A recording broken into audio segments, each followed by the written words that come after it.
Yeah, exactly that. Right, and then while that is faffing over there, I will share my screen. And you should be able to see my slides. Oh, good. There we are. And there's me. Right. So thanks very much for coming along to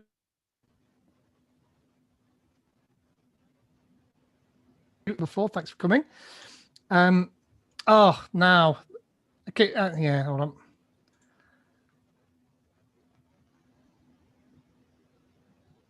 Mine does this every now and again. I don't know if you can still hear me. I can now. It cut out for a little second. Yeah, for some reason. It was only a slight blip. Yeah, for some reason it decides to say that Zoom's crashed. So if I disappear, then don't worry too much about it. So I'm assuming you can still see the slides and everything as well. Yeah. Yep. Oh, that's good then. Right. So we've got a code of conduct in place, which is there's a lot of words on there, but basically it boils down to just be nice to each other.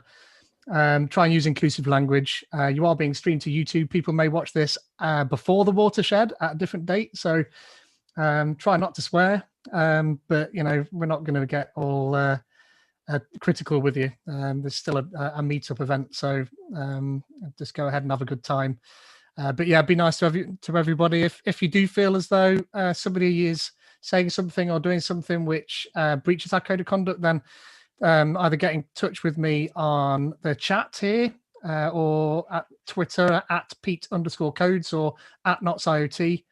And we'll deal with that and we'll keep you apprised of the progress of whatever is going on there. So we just want people to feel comfortable here. We wouldn't like people to not. So that's important.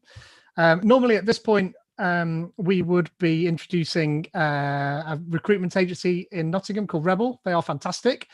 But as we're not in person and they're not paying for the drinks and the food, then there's not really much for them to sponsor. The only thing we needed was a Zoom license, and so my company bought the Zoom license. So that's why PJG Creations is in the middle there. Either side of that, we're still sponsored by JetBrains and stickers.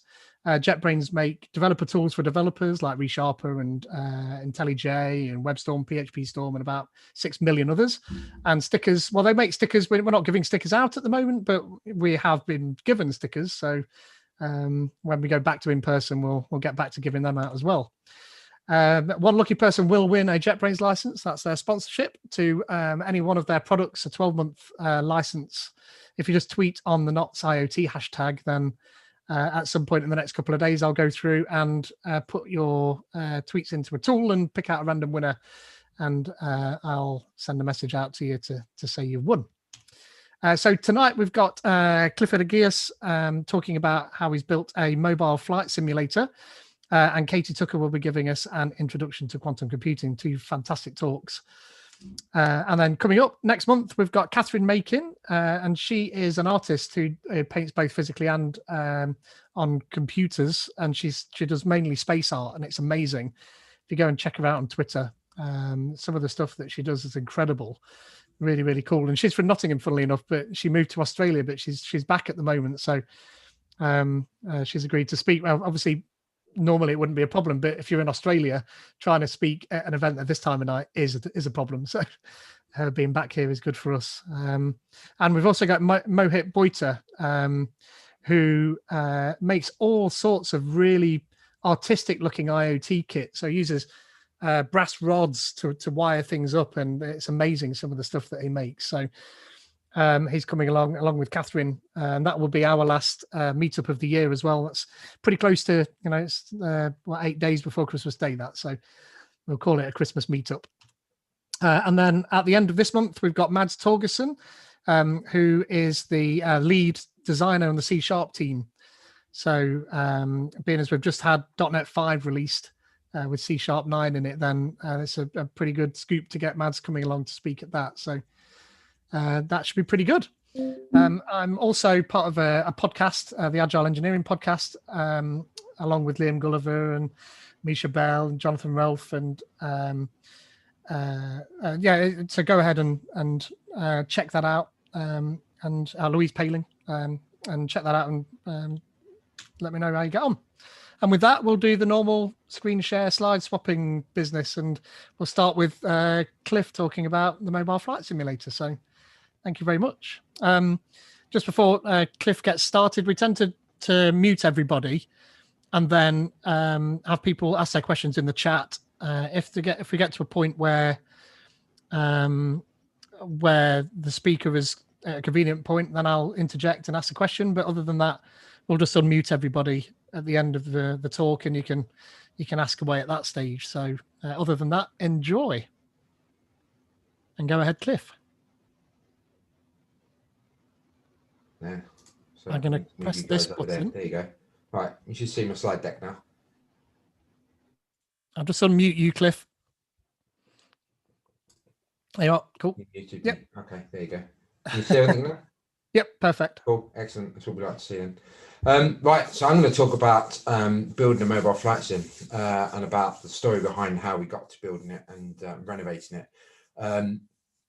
I'm allowed to mention at this talk that I work for British Airways. Most of my other talks I'm not allowed to mention because they don't want me to. Our press officer is very particular about when I mention what I do.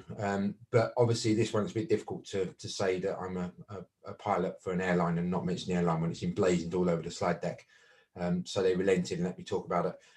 This is our mobile flight sim. We take this to air shows around the UK and Europe. We take it to schools for STEM events to teach the kids engineering, stuff around aviation, the science and maths about flights. And we always go along with a team of volunteer pilots that want days off, and they pitch up and take it along. We have Barry, or Stick as we call him, because Stig is taken. He's our tame racing driver. He literally was a racing driver. He's retired. He drives the transit van and tows it around wherever we need it to be. So that's what it looks like at the moment, but it didn't always look like that. There we go. So a bit about me first then. I fly the 787 around the world. I'm off to Dallas tomorrow and tomorrow afternoon. So I get to fly the 78 across there. When I'm not doing that, I'm a freelance .NET, Xamarin and IoT. I love doing IoT, but there tends not to be that many projects in IoT at the moment. At least I can't find them anyway. So I do a lot of Xamarin work as well, because lots of people want mobile apps and I enjoy doing that as well. When I'm not doing that, the crazy layer behind me is where I kind of turn electronics into smoke generators. I try not to anyway. And I love spending time with the family and cycling and stuff. This is Batic Simulator. This is what it looked like back late 2009, early 2010. It was pretty shabby on the outsides. It was growing moss and rusting. The trailer is upwards of 30 years old. It turned 30 last year in 2019. It turned 30 years old. It's best described as a burger van. You know, those things you see outside nightclubs when you come out and you just want that kebab or burger before you head home. Inside the simulator is that you can see across here is you can see this kind of arch across here. This is from an old FMPT2 trainer, which is in aviation speak. That's what it is. But it's a flight procedures trainer. So it's used primarily at light aircraft schools for people just starting out their license to train in a light aircraft on the ground, and the safety of the fact that if they get it wrong, no one's going to get hurt. So they learn the basic skills in one of these rather than going up in an expensive aircraft where you're burning fuel, and if you get it wrong, it hurts. But this is designed around a two-seat aircraft, so it's quite narrow, which then means that the gap between these two seats here is quite narrow. Now imagine your car and getting from the back seats into the front seats. Admittedly, you can walk in to this, but you've got to clamber over the seats to get in the front left seat to then have a go at flying it. The instrumentation that's up the front there is pretty basic. It's a couple of Dell monitors behind a carefully cut out bit of sheet metal, so the instruments appear in the right place and look a bit aircrafty. And then behind the scenes, we've got an old Dell Pentium processor Tower PC running FSX is what it was then. We've got some VGA splitters, just because that's what everything was then. It was splitting out the VGA signal out the single graphics card off to the displays. Now this used to go to quite a few events, and it raises money for charity, all the events it goes to, but it was getting tired and old. Sales and marketing teams were reluctant to use it because it really wasn't on brand and it fell over a lot. I joined the team that started looking after it because I turned up at an event at a big air show in the UK and the sim was broken. I turned up and just happened to have some tools in the back of the car. It was broken. I went along with my toolbox and got it working again. Basically took the computer apart and put it all back together again with working bits in it. And then I kind of, fell into looking after the beast. So it was tired and old. We wanted to make it look better. But there was another reason. One of the charities that the simulator supports is called Dreamflight. Now, Dreamflight, if you've not heard of it, is a wonderful charity started by one of our cabin crew, one of the British Airways cabin crew, Patricia, many years ago. And what they do is they give the opportunity to around 140, 160 kids every year. They bring them to Heathrow. We stick them on a Boeing 747 and we fly them out to Florida for 2 weeks holiday. Now, all these children are special in the fact that they've got a terminal illness, they've got a life-changing disease, be that cancer, or they've got a major disability of some kind. Basically, life's given them a bad start. So this is an opportunity for them to get to go and have 2 weeks of just fun. No parents, no siblings, it's just them. And the good thing about it is the fact that it also gives the parents and the carers 2 weeks respite from having to care for their child. They love them to bits, but they needed a break as well. So these children are nominated by their doctors, their nurses, their carers from around the country every year. And then a board then sits down and picks the children that they're going to sponsor that year and take on this journey. They go on the journey with doctors, nurses, and care assistants fully trained, so that there is the right person in the right place at the right time if they need some special care during their trip. But every October, they come to Heathrow, to one of the big hotels on Bath Road at Heathrow. And they arrive on a Saturday, they fly out on the Sunday. So on a Saturday afternoon, they get loads of activities. And one of the things we've always done is we've taken the mobile sim along.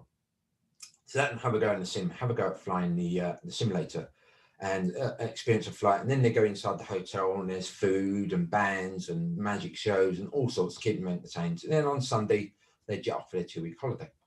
Well, one year I was there supporting the sim. It was 2009 actually, and it was starting to feel old and tired and worn out. So I took my toolbox, my laptop, and prepared myself for keeping this thing running with sticky back plastic and blue tack. But because we get no funding from British Airways from this, it's all done as a charity.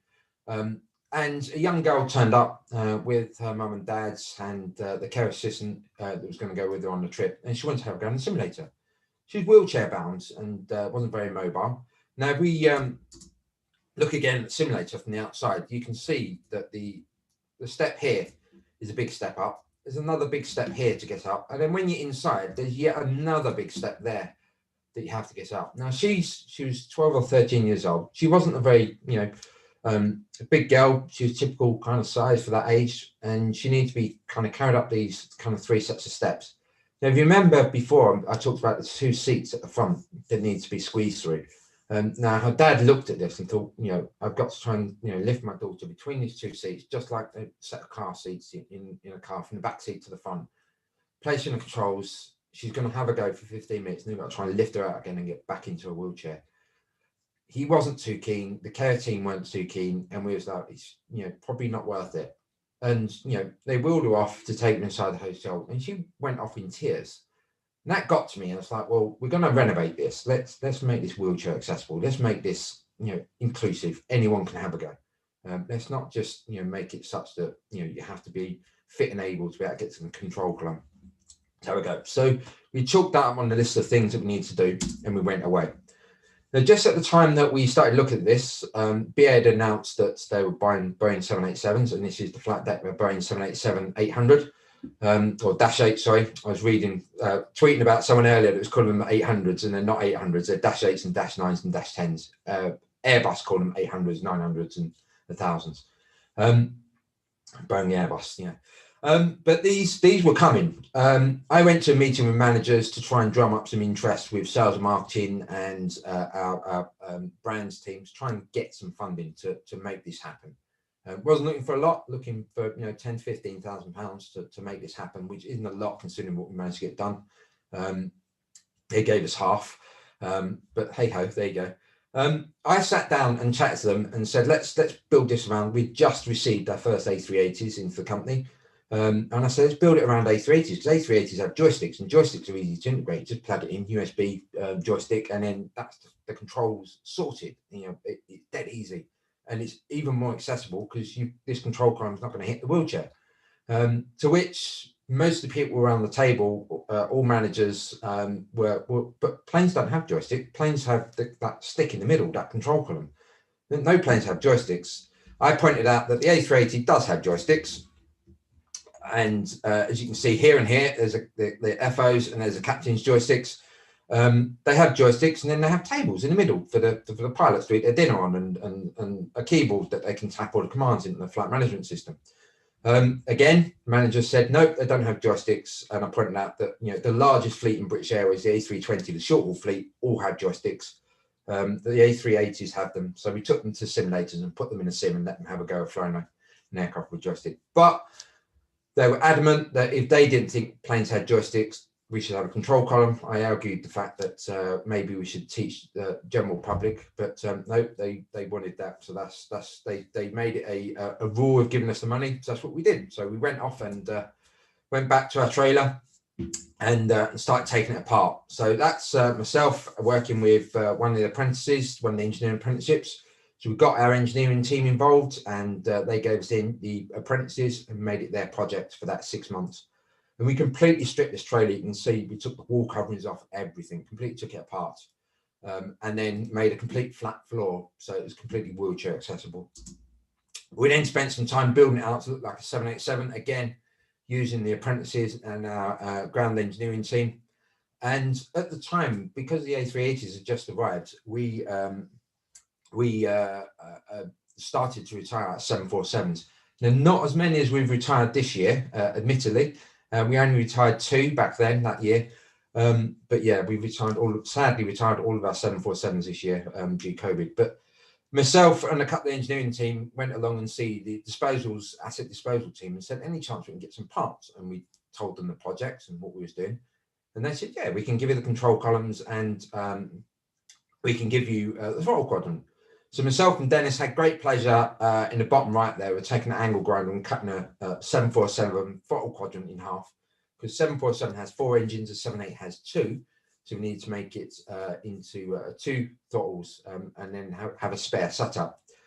Downside was that these sensors that are on the throttle quadrant, the 747, they use some weird and wonderful sensors in aviation.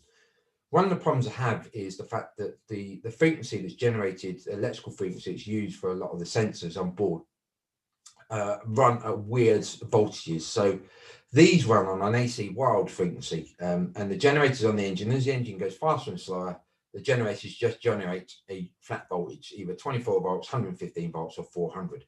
But the frequency is wild. So as the engine goes faster, the frequency is higher. As the engine goes slower, the frequency is lower. But it's at a flat voltage, and they let it run wild. So these sensors weren't going to be ideal, certainly at 115 volts AC wild, to put into a simulator to then let kids and Joe Public play with, because we didn't have the safety systems that are on board an aircraft to make sure that, you know, pilots don't get electrocuted. We looked at changing them over to lower voltage ones, but again, it was going to be a challenge to get that, you know, an AC voltage as an input signal into electronics. Yes, you can do, you know, clever things to clean it up. So it was like, well, let's bin these sensors that are quite expensive. If they break an event, we can't easily change them because they're aircraft components, and let's put our own on. So we tried all sorts, Hall effect sensors, rotary encoders, potentiometers, but, you know, we kept coming back to having issues and troubles with the way that the cam works. Now, if you look at the cam that's on the side of the throttle quadrant there, as that rotates around, that cam lobe triggers positional switches, as well as giving the position that it's moved. So the sensor is quite unique to Boeing and the way they build their throttle quadrants, and we really struggled to you know, replicate that sensor. But we worked with it and got it working, but it was never ideal. So it was something we'll come back and revisit later. Once we did get it working though, and did get it built, it looked like this. So you can see on the right hand side, that's what it now looks like. Actually, it's a slightly older photo. It's moved on a bit from there. But you can see we now look like the 787 we originally had. Yeah, and like the real 787, the big 15-inch flat panel screens. We took 2 seats there. We got out of a retired 767. Just retired, so we took those out of the 767. We gave our lovely simulator to our paint bay and a team across at the paint team that paint the aircraft, and said, you know, make it look pretty. So they scrubbed all the moss and rust off and give it a coat of white paint, ready for it to be all the stickers and decals. We then spoke to marketing, and they got their team involved, and they used their I forgot what they're called now, those that are on break from university doing work experience, you know what I mean. They got those interns, that's it. They got the interns involved and said, you know, this is a project for you, make this on brand, on message. And that was the design they come up with. And that's the design it still looks like now. The sticker's been replaced, obviously, because it's been some time, but that's what it looks like inside and out. So this is wonderful, this is fantastic. But obviously we wanted to make sure it's wheelchair accessible. So on the outside, to get rid of that step, outside, our engineering team knocked up a ramp and ready for dream flight. And we went back the following October from this young girl that went away crying with a nice ramp. We even painted on 27 left in the center line, so it looks like a runway as you approach the simulator. And as you can see the outside view in the simulator on the right here, you can see, oh, wrong one. You can see that it says 27 left just here. So just like the real runway at London Heathrow, there's 2 runways, a left and a right. So where we land in the westerly direction, it'd be 27. If we land in the easterly direction, it'd be 09. So just like the real runway, we painted it so it gave the kids an experience of flight. The young lad in the bottom left photo there arrived in his wheelchair, all excited, wheeled up the ramp on his own without needing parental help. And we made sure the incline of the ramp, there's rules and regulations in the UK for the amount of space that has to be available on the ramp, a turning circle at the top, hence the flat platform. When they get in, the gap to get around the seats that they get through needs to be 1.2 meters or higher. So we incorporate all of that, you know, best practices into design to make sure that we could get them to flying control. And you come and had a go.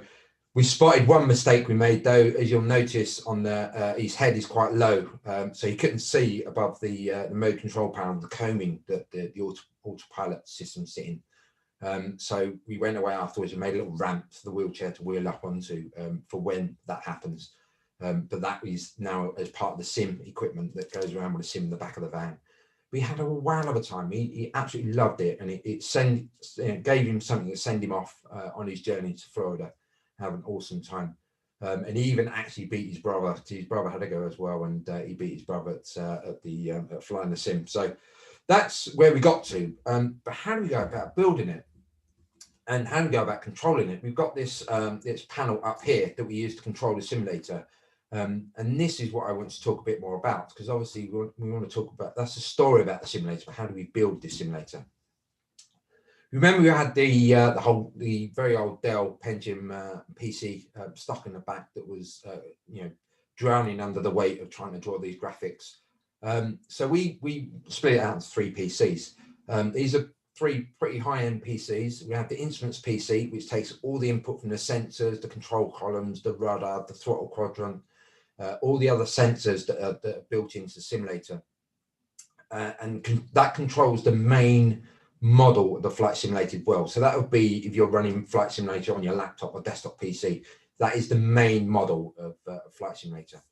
And that has a couple of graphics cards, and it's split out using some Matrox graphics systems, split out to 5 screens, which make up the instruments PCs. If you remember, that is these here, and it makes those up and splits those out. So that's the instruments PC. We have an instructors PC, and an instructors PC is a pretty simple PC, but it's identical to the instruments PC in build, such that if there's a problem on the day, we can switch those 2 PCs out.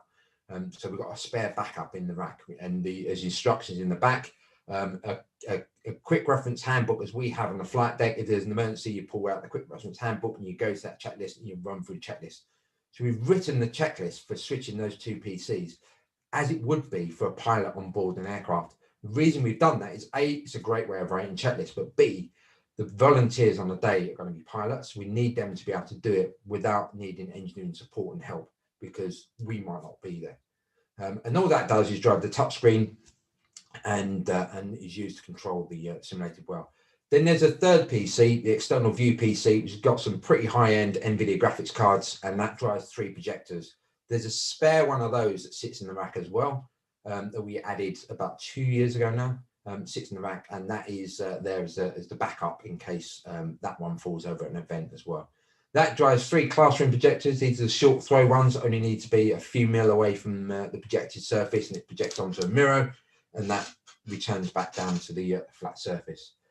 These all connect via the network, and then we use some software called WiredView that connects them all together and shares that simulated well. And then we've also added in 4 or 5 years ago, we added in a 4G connection, dongle, and to the network as well, which allows us to remote into the system, so that even myself, if I'm not flying, or one of the engineers across the company that supports us, Future Software, they can remote in and take control of the system and help the pilots on the day fix.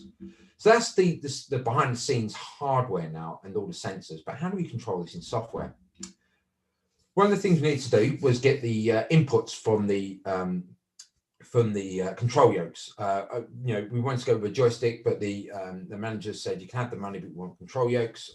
So we had to take the 747 control columns, and you can see these are here and here, and we had great pleasure in angle grinding the bottom of those off and putting those onto our mock-up here. This was made, the original part of this come from an old BAC 111 sim that was retired, and it had cables instead of gears. You remember I said at the beginning I like cycling, so we went and got some spare chains and some cogs, and we've knocked that up. And then from BFF Simulations, which is up, I think he's in Nottingham or Leicester or somewhere around there, anyway, up in the Midlands somewhere, the guy that runs that company, and he builds simulations for race cars and aircraft parts mostly. He has this way of doing force feedback for racing car simulators, and he uses these motors, and these 2 motors here, one's for roll and one's for pitch. And then on the back of these, you've got encoders, which are used for sensing the positional change over time. So we take that, it goes via some boards that he's home built. So they're all home built Arduino boards that sit inside a rack mounted setup for the 3 axis. You've got pitch, roll and yaw. So the rudder pedals do the yaw as well, and there's the motor and encoder for that as well. And that all feeds in just as if it was a joystick into the flight simulated PC. So as far as the PC is concerned, it sees a joystick, but it sees a force feedback joystick. So it sends back the force feedback as well, which is then converted back into force signals and driven to this motor. We've added some safety systems in as well, like a big emergency stop button in case it goes haywire. And there's a couple of those around the simulator to make sure that if anything was to happen and they start moving erratically, they could be stopped, and those emergency stops just kill the power to the simulator completely, such that everything is cut off and everyone is safe. So that's how we got the signals from the control columns. That was a challenge and a half to build, but it was great fun getting the welder out and the angle grinders, and then trying to work out how to build this all up and connect it all together. And then we need to get all the sensors. You may remember I said we had trouble with the throttle quadrants out of the 747. We had so much trouble. In the end, we 3D printed and built our own to look like a 787 one. So this is what we built in the middle.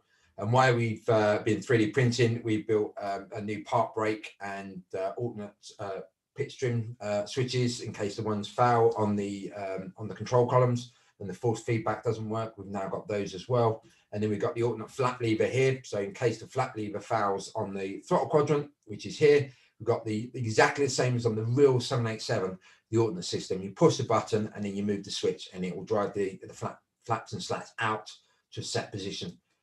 So we've got the backups that the real aircraft has in our flight simulator just by adding some sensors. and some switches. Those two there go via an Adafruit boards, and then we feed that back into the PC over USB. But most of the other switches and dials on the overhead panel go via the boards we get from a company called Leo Bodnar. Now they make sensor boards for Formula One and touring car race teams that put them into their simulators. So they're a pretty niche company. But I found it on a Google search, and their boards are quite cheap. The board you can see me holding there is their board, which is a button control board. So all that does is give you it looks to Windows as if it's a joystick controller with just buttons on, and it gives you 32 buttons. They also do boards where it will take in an analog input from a potentiometer, or even another one that takes a rotary encoder or Hall effect sensor input, and it turns it into a joystick input to Windows. So it makes getting signals, analog signals, into a PC super easy. You know, some of the other ones we've gone with Arduino S boards like the Adafruit or the Tinsy board, purely because we want to drive LEDs. These boards are purely for input because the joystick just does input. We wanted to drive LEDs and lights and little displays as well. So we've used Arduino boards about the place as well to fit that up as well. The reason this center pedestal is out is because that's the picture I had. We were doing some work on it and doing some upgrades. So I took a picture while it was out to fix it up, and we're slowly over time. You can see the vinyl graphics that has been stuck to this flat metal here. We're slowly upgrading that over time by 3D printing extra parts. So the software, we've talked about the hardware, and now we're talking about the software. The software that we use in the simulator, at the moment we use Prepared 3D, which is from Lockheed Martin. Back in 2000, they bought the rights to Microsoft Flight Sim from Microsoft because Microsoft wasn't developing it anymore, and they've turned it into version 1. They literally just changed the name, and they've moved on from there, and they've now got it such that it's version 5.4, I think it is up to now, is a fully featured simulated world, which they actually use in their full motion sims that they use to train fighter pilots with on the Lockheed Martin aircraft. So it's pretty impressive stuff. It's got a pretty impressive price tag. It's a couple of £1,000 per license for the latest versions, hence we've not upgraded. We then use for the visual world outside Orbix and their photorealistic graphic scenery to make the outside world look fantastic. And then we use an add-on from a company called Quality Wings, which was released last summer, which gives a 787 add-on. And it allows the instrument panels to look exactly the same. I'd say that add-on is about 90% of the way there to the real aircraft that I fly, and I get to go and fly tomorrow. It's pretty darn close. It takes a pilot that's trained on the aircraft to see the differences. It's that close. It's really, really impressive. Wide view I mentioned earlier, that shares the flight model data across the network, so the other PCs can pick that up, and their flight model and their version of P3D can run it as well. And then we have this one in the bottom, FSUIPC. This stands for Flight Sim Universal Interprocess Communication. That is the bit that does the magic. That's the bit that allows us to plug into Flight Sim and do the magic. So FSUIPC, anyone knows anything about IPC control knows that the way it works is you have two processes that share a chunk of memory. So in our case, we have process 1, which is Prepared 3D, and the process 2 is a 787 iOS station, and that stands for Instructor Operating Station, not iOS as in Apple. Instructor Operating Stations have been called that since the early 60s, so way before Apple got around to using iOS as a name. So they can't come and attack us for this. In the middle is the shared memory that FSUIPC reserves. It reserves 65 kilobytes. It's got a 16-bit pointer or 2-byte pointer, and it shares this every frame. And we've all played computer games. We know what frames per second are. Every frame, FSUIPC at the end of the frame jumps into the Prepared 3D and grabs out some data or puts data in. So it does that memory share part, and then makes it available to the other programs that plug in to FSUIPC. Not just 787IS, but also it makes it available to WideView, that then shares it across the network to the other stations. So it's a fantastic bit of software.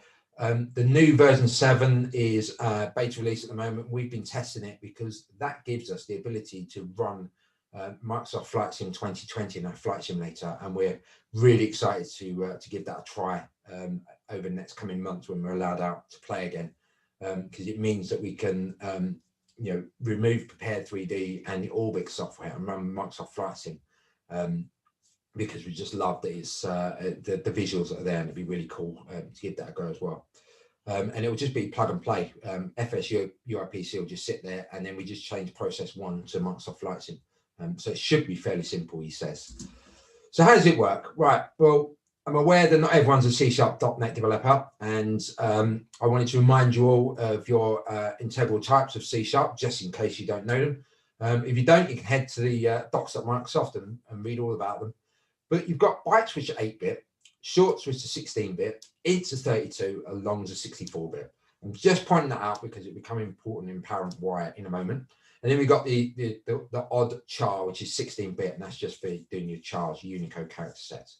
But you can see the 8-bit size there. If it's signed or unsigned, it's got 256 bits, 0255, or it's signed, it goes either side of 0, and the same for the other data types as well.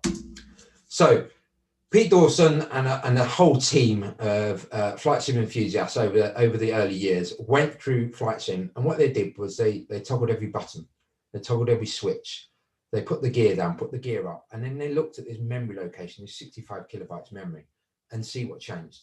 It's painstaking work and not something I would have been interested in getting involved in, but they created this document, and this document shows that there's a hex offset. So they expose and say, right, at the very beginning, this memory data of 65 kilobytes is a hex offset, which tells you where in that memory location this data is. It tells you the size, so 1 byte, 2 bytes, or 4 bytes. Remember that 1 byte is 8-bit, so it's an 8-bit chunk of memory. And it tells you what it does. So it explains what it does. And then in the columns to the right, it says which simulators it works on. So the early versions of Flight Sim, these Nav1s didn't exist because the early version of Flight Sim didn't appreciate that Nav1, which is for navigating, wasn't there because it was just a basic Flight Sim.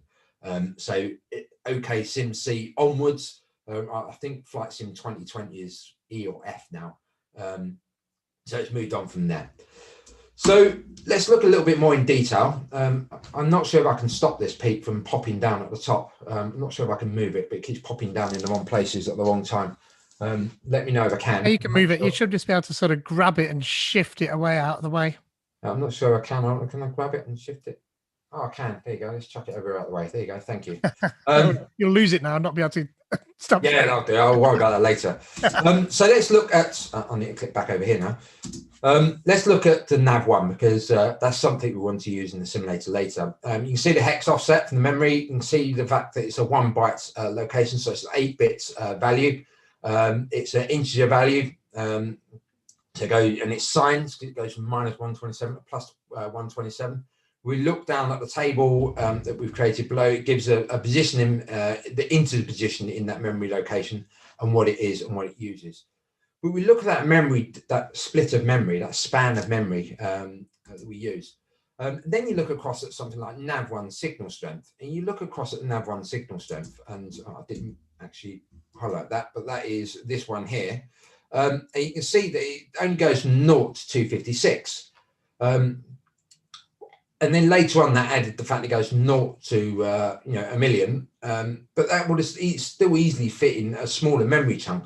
So you can see that Microsoft, when they originally designed this, had ideas to make this thing all singing or dancing, and they kind of stopped along the way and then picked it up again and done some development. And it'd be really cool to understand, what they were thinking of using in that memory location and why they didn't do it or why they did do it. But the way you normally interface with FSUIPC is using a programming language called Lua, Lua, and that's not something I'm kind of au fait and use and play with. It's more used in colleges and stuff. And then there's you can use C++. Again, I use that for IoT stuff. I love writing stuff in Arduino C and stuff. But I wanted to put a screen on the side with visuals and make it super easy. And I do a lot of .NET, so I wanted to use .NET. So I just had a little Google around. It's like, has anyone done this in .NET? And I stumbled across Paul Hennity's DLL .NET DLL for FSUIPC. And he's basically written .NET wrapper around the FSUIPC client.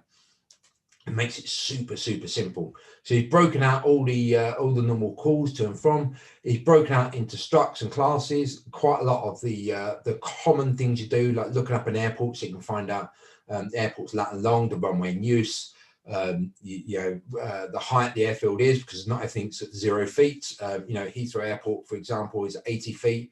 New York's JFK Airport is at 13 feet above mean sea level. And the altimeters that we use on board aircraft are all kind of tuned to sea level. So obviously you need to read 80 feet when you land at Heathrow, or 13 feet at JFK. So he's broken all that out and written structs and classes, and he continues to work on this, and it's fantastic wrapper. And because it works with FSUIPC, it then works with all the different flight simulators that are out there. So Xcode and X-Plane, Prepared 3D and Microsoft Flight Sim. So it's a great bit of tooling, because then we can change the simulator, as we're hoping to do in the next year or so underneath. So I would go to Visual Studio, but when I've given this talk before, Visual Studio and trying to do it via Zooms and Teams, everything else tend to fall over on my laptop. So I'm just going to break it out on slides. So what we're going to do is we want to grab the gear control and the pulse control. So we want to be able to pause the aircraft, and we want the simulated world to be our backup for putting the gear up and down in case the gear controller breaks in the sim, as it has done. It's just a switch in there that goes via an Arduino board into the PC. So if that was to break an event, the pilots can go to the instructor station, still put the gear up and down. That was the plan. So using the DLL wrapper, the gear position is, as you can see, 0 to 16,000.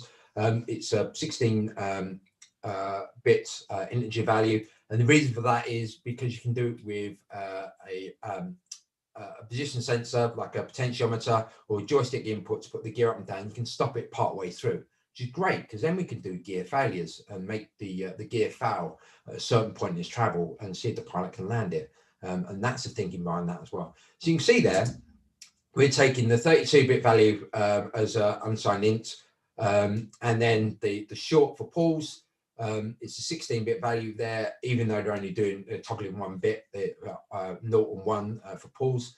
But obviously they've made it bigger to future-proof it. The new version of Microsoft Flight Sim 2020, the SDK for that and the likes, they're using 4 or 5 bits in there for doing different things with the pulse control, so live pulse control and things like this. So obviously they're using these memory locations a little bit more with the later versions of the Flight Sim software. So to use that, once we've created our property, we just need to set the value, and it's literally as simple as that. Set it to 0 or 1 to pause and play for the pulse control. It's as simple as that. So nice and simple, C# and .NET. So I wrote a nice WPF application, and I'm not the best at graphic design and UI. It's not my forte, but over a period of time, we come up with this design. It does look fairly simple because it needs to be simple. Bear in mind, these are airline pilots. They're not techies. We need to make it super simple, such that when they arrive at an event, they can turn this thing on and not need any technical support from behind the scenes. Have you turned it on or off yet? So literally all they need to do is enter the airport EGLL, which is the code. So they enter the Archaeo code for the airport, because that's what we as pilots know and love for entering the airport. They select the runway they want to use and click load. It's as simple as that. Then the aircraft is positioned on the runway that they select, the threshold. If they want to do a takeoff, they tick the takeoff button. They do want to set the aircraft at 4 nautical miles. That sets it at 4 miles from the runway. The correct body angle, altitude, the flaps and gear in the correct positions, everything's set up correctly for an approach from 4 miles. And they set it to 8 miles. It's all set correctly as if it was at 8 miles. And then we've got a big fat pause button, and we've got a save and load snapshot, which we use to if they position it at a weird place, they want to get a photograph for whoever's in there, they can save that snapshot and it takes a picture for them. And we use that for the corporate teams as well. And a bit of logo advertising at the bottom of the charities we support and the company that supports us behind the scenes. It's not just myself, but a team across Future Software as well. So, and we can change the weather. We can plot the ILS, which instrument landing system, will come on to in a minute. So Instrument landing system then. I've talked about NAV1, which is a navigational instrument we use to find the runway when it's dark and foggy and misty and murky. So I'm going to play this little video, and this is a 737 making an approach in what we call a Cat 3 approach, which is where we can't see out the windows. And we make an approach to landing, and this is the automatic landing the aircraft. This one, the Cat 3A, which is what this one is the pilots make the decision to land or not at 50 feet, and then they disconnect the autopilot and land the aircraft.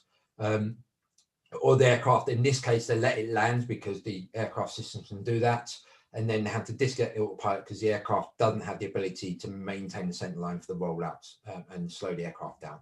So we play this. I'll talk over the top of it. Hopefully you can see and hear it all. Let me know, Pete, if you can't hear it. 500. So they're 500 feet above the ground, 160 knots. 400. 450 feet above the ground. So 160 knots is about 170-ish mile an hour. 175, somewhere around there. 300. 300 feet, still seeing nothing out the window. It's still foggy, it's dark, misty, murky. 200. 200 feet, the lights are starting to glimmer through the cloud now and the fog. Approaching minimums. 100. 100. Now they can kind of see the runway a bit. Minimums. Decide to land. 30. 20. 10. And the aircraft derotates, and there's some lights at the runway in front of them. Disconnecting the autopilot. As I said, the aircraft is unable to roll out. You can see it put them, those white lights are just to the right of the nose gear. So it's put them just to the left of the center line, but on the runway in the foggy conditions. And this is what we train in the simulator every 6 months. And we get to do when we go flying and it's foggy, just like it's been in London the last few days. Imagine driving along the motorway, the M1, the M4, wherever it is you're driving along, if you're somewhere else in the world as well, and you need to vacate the runway and you're driving along at 80 miles an hour in these foggy conditions. You need to find an exit of the runway. We land the aircraft, they would have touched down at about 140 knots, give or take a bit, it's about 155 miles an hour. They then slow down to about 60 knots, about 70 miles an hour. You need to find an exit of the runway. So we have coded lights to find the exit. The amber and green means you're still on the runway, you're still in the protective area of the runway. So you follow those amber and green lights on the ground until they turn solid green. You then clear the active runway, air traffic control can then clear the next aircraft to land. At Heathrow, an aircraft lands every 90 seconds. Pre-COVID, obviously, at the moment it's about once an hour. But at Heathrow, every 90 seconds an aircraft lands. In the foggy condition, that jumps to about 2.5 minutes to 3 minutes if it's a slightly bigger aircraft, because we need to slow down and find this exit. So you can see, we have all this help to get us to get off the runway. So one of the things we wanted to do was simulate this. Now, who remembers Krypton Factor? I'm pretty certain you all remember Krypton Factor. If not, Krypton Factor is a fantastic kind of show about intelligence, IQ tests, memory tests. They went and done an obstacle course. It's a TV program that was on, I think, in the 80s and early 90s in the UK. And they did an obstacle course to test fitness. And then they did hand-eye coordination tests, which was they would come along to Heathrow and jumped in one of our flight simulators, one of our 747 or BAC 111 sims, and flew an approach to landing, just like those pilots did in that video. And we wanted to replicate this and have a giveaway, a certificate that had a printout, and sales marketing were all over this. It's like brilliant, a giveaway with a company logo. To our corporates, we can put it in a nice little kind of package for them to take away, and they'll put it on their desk or behind their desk, and have the company logo there. It'd be brilliant, fantastic. And they support us with a little bit of extra funding to make this happen. They bought us a printer. But we need to take that NAV1 signal and convert it into a signal that we can then plot and use within that C#. Now, the localizer and glide slope, you see those two pilots fly at the approach in. How does that work in real life? Well, a localizer, because I know we're all geeks, we want to know how these things work.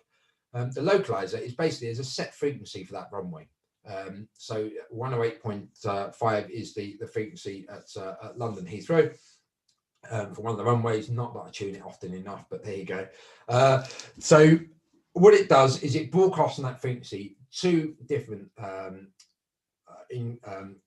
90 hertz and 150 hertz signals, And if you're left of the center line, you hear the 90 hertz signal more than the 150. If you're right of the center line, you hear the 150 hertz. So just two tones.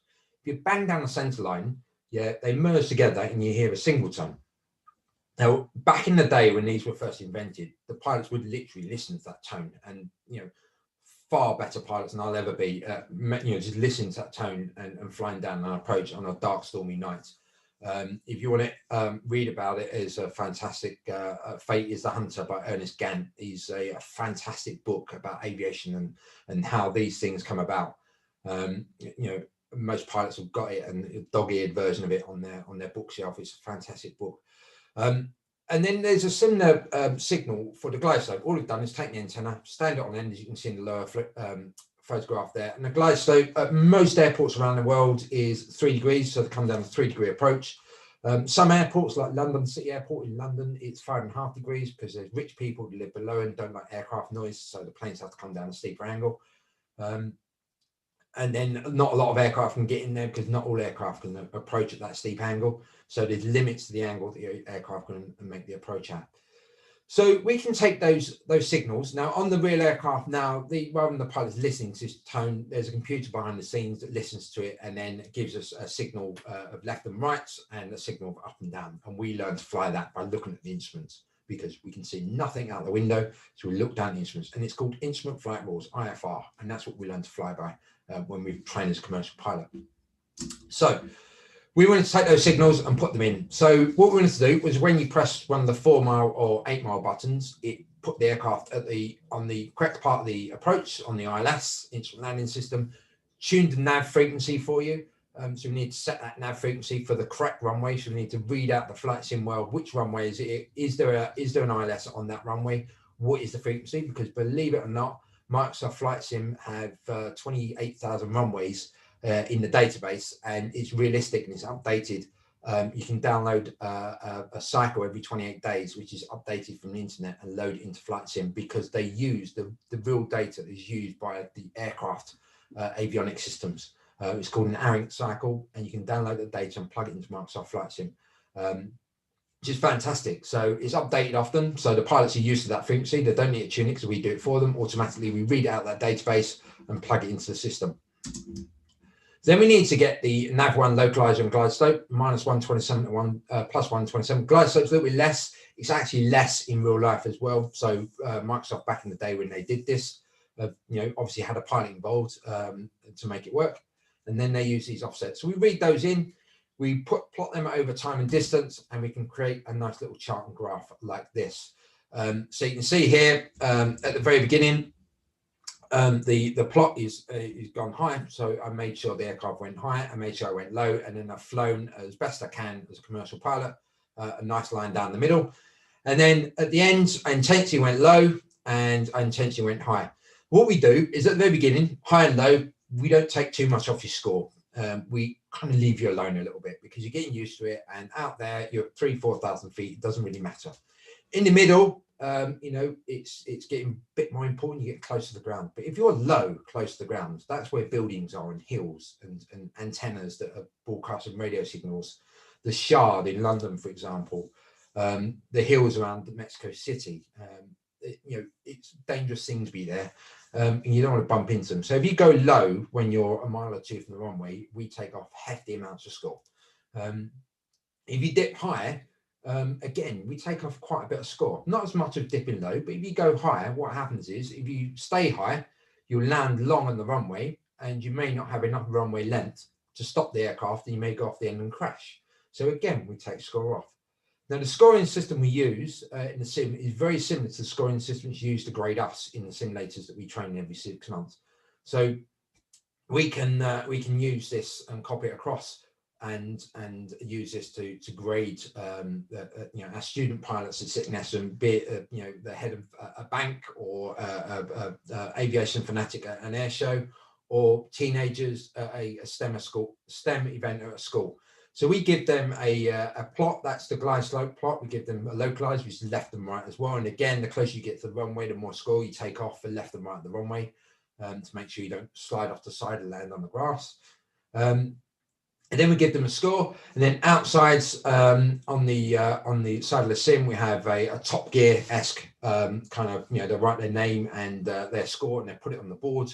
And at the end of the day, whoever wins gets a giveaway, a model aircraft of a 787. If they're an air show or a school event, a corporate event, the corporate team step in and give all sorts of weird and wonderful prizes, from cases of wine and champagne to whatever they decide to give away. And then at the end of the year, we find whoever was the best person that year, the best score, and we take them into a full motion sim at London Heathrow and give them a proper simulated experience, because they could be the future pilot. Typically, they tend to be of the teenage kind of age range, purely because the Xbox and PlayStation kind of nation, they're used to, you give them instruction, they're used to doing it. And they could be a future pilot. So we want to nurture that and bring that along. So that's what we do. With the simulated world, and they take a certificate away, which is signed by the pilot that's been there as the volunteer that day, or one of the team of pilots, and it's got the branding, etc. So the sales market team are super happy with that.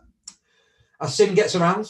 That's where it's been in the last few years. I didn't put all the bits on there because it just would have been full of them. So when it split it out, it goes across to Ireland every year for events across there. It goes up to Scotland once a year for events up there as well. It's been across Europe, so it gets around.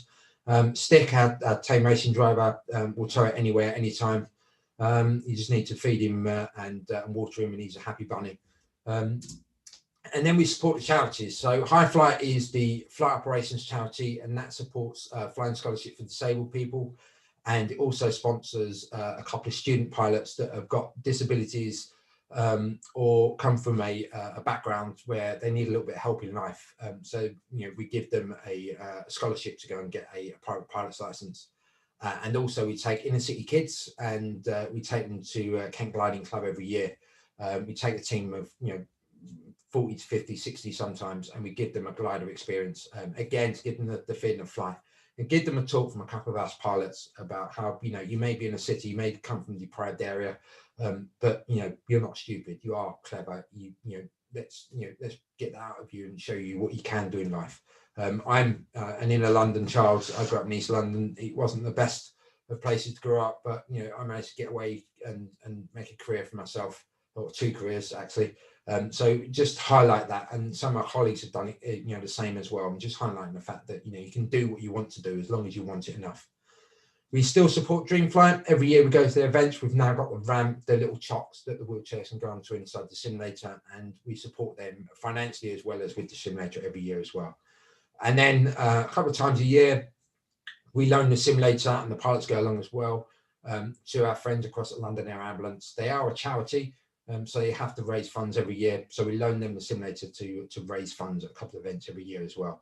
They're fellow aviators like us, so we want them to be able to keep flying and keep saving lives. So that's what the simulator does. All the money that comes in goes back into the charities, and myself and a team of engineers support it and fix it and make sure it doesn't break. It's not had any failures at an event for the last couple of years. Which has been fantastic, and touch wood, that won't happen anytime soon. And BA get the branding, and they give us a bit of time every year to look after it and maintain it, and engineering support as well. If you want to use the sim, we just need a 7 meter by 7 meter space. So if you've got that in your car park outside, we can pitch up the sim. We just need a 3-pin plug or a 240 volt C-form, which is that blue round one, and enough power to power a kettle. We like tea, but also the sim needs a bit of power as well. We draw about 10 amps. So all the computers, the aircon, the printer, everything that's in there, that's all we're drawing is 10 amps. And we work quite hard to make sure that it's below the 13 amp fuse, because a lot of offices, that's all they have. All the pilots come along, they're all working on a day off, they're all volunteering. So they're just normal line pilots that come along as well, in uniform, looking the part. And if there's a corporate event, a member of our sales marketing team come along to do what they do best, which is sell stuff. If you do want to book the sim when COVID is over and we're all allowed out to play again, you can email us at bookings@customerfirstteam.org, and one of the team will get back to you. It's free to book, but if it's a corporate event, then we charge some money to give to the charities, and depending on what the event is, we kind of vary that charge, and we work with you to make sure it works for you and for the charity, because we want to give as much as we can to the charity. And then we highly recommend you go in the garden with the kids, hands out, airplane noises, and practice flying around the garden. And also, don't forget that this T-shirt, I wasn't brave enough to wear for .NET Conf today. Yeah, sort of make sure you buy some airplane tickets as well. So that's it for me. I've probably spoken too long now, and there's a bit of time for questions. But yeah, thank you. Thank you very much, Cliff. That was fantastic. Cheers. Feel free to take yourselves off mute. That's perfectly fine. And I've got to echo what Katie said in the chat, in that, yeah, trying to fly that thing through the fog, yeah, that's got to be hard. That's terrifying. Even just sitting here watching it on a mini screen on a Zoom, I was a bit like, no, this isn't for me. So that there is being done by the automatics. So the aircraft to be able to fly that has to have 3 autopilots coupled together, and for any movement, at least 2 of them have got to agree. If one of them doesn't agree, it gets voted out, and then the aircraft reduces to what's called Cat 2, so it can't do that automatic landing. So if one of the autopilots was to make a different decision to the other 2, the automatic step in and it says, I can't compute, I'm not happy, I'm giving it to you, the pilot's the fleshy bits. And then in that condition, we would go around. So we would, full power and climb back out and go around again. If we haven't got 3 autopilots, then we can't land in foggy conditions like that. We can get down to a minimum of 200 feet above the ground, and we have to see the runway. But we would fly it manually down the approach using just the same instruments that the autopilot's using, and what we present in the flight simulator. And we get to 200 feet above the ground, and then we either see the runway and we land, or we go around again. Cool. Yeah. Does it have to be a reasonable straight-on landing for that autopilot, or can it do one of those side shear things, or is that way out of scope? Oh, but that's interesting. The autopilot can't cope with that much of a crosswind. So the autopilot can cope with about 15 to 20 knots on most commercial aircraft of crosswinds. Us as normal line pilots, we can cope with up to 40 knots on the 787. And it varies based on the center of gravity, where the weight is on the aircraft as well. So the autopilots, all these wizard computers, can think that how many megahertz and gigahertz that they think at, and fly this bang on down the approach. It can't cope with the crosswinds, so they give it to us warm fleshy bits, and we fly it down as well. Yeah, I've seen some crazy videos. This computer up here, because we're used to, the human brain is phenomenal at computing stuff and seeing things that are about to happen and anticipate them. I don't think, everyone keeps saying, we're going to have drones that are going to fly commercial airplanes. I think we're generations away from that, because the automatics can't fly. And the 787, which is a really modern aircraft, can't fly over crosswinds more than 15, 20 knots. So, yeah, we're away from it. And would you get on a plane without a pilot at the front? It's incredible. It's incredible that we have all this autopilot stuff for planes where you have so many degrees of freedom, and yet we still haven't sorted out many years ago proper autopilots for just roads where it's like flat and you can't change height and everything else. Yeah, and the thing is, though, when you think about it, and I have this conversation with people quite often when we talk about this, is the fact that in a car, if something breaks, you can stop. You can just stop. It's like, I'm broken, I'm stopped. Yeah, and all you've got to do is make sure that the brakes work. And that's why if you give them a brake, they can brake themselves. You can't do that in an aircraft. If it breaks, we have to take over and fly it. Every 6 months I got my sim check. Every 6 months we go in the simulator and do our sim check. I've got mine the beginning of December. So for 2 days I'll go in. I'll hand my license, which is my job, across to the training department, and they check and train us and examine us over the course of 2 days, and then they sign this little box to say that I'm fit to fly again, and off we go back to line flying. If they don't sign the box, that's my career, my job, my livelihood. Would you get to retake if you did fail? You do. You get retraining and a retake and stuff within the 2 day footprint for certain things. Other things you'll get handed back to the training department, and you're not allowed to fly passengers or commercial aircraft until you meet the grade. I couldn't take that stress every 6 months. I'd be a wreck. Well, I've been doing it for 18 years now. It's part of the job. And then once a year, twice a year if you're over 50, but once a year if you're under 50, you go and hand your license across and to a doctor, and they probe you and test your urine, your blood and everything else, and make sure you're fit and healthy and you're not going to keel over on the flight deck. So 3 times a year we effectively being assessed whether we can keep our job. You know, how many times do you do that in other industries? How many times have you had to do a code review and you get it wrong, you're kicked out the door? You know, you know, if that was the case, I would have given up software a long time ago. Every time. You know? But yeah, don't get defensive when I get a comment.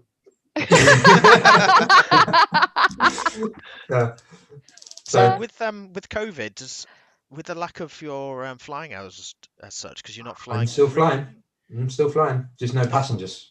Oh, I'm off to Dallas tomorrow, and we are because of the government rules, we're not allowed to take people from the UK unless they're on business. But yeah, we've got next to no passengers. Like, so you still get as many because it's being recorded. I won't say the number, but it's quite low. But for since March, we've been flying to Dallas pretty much every other day, and we've been flying cargo and things like this.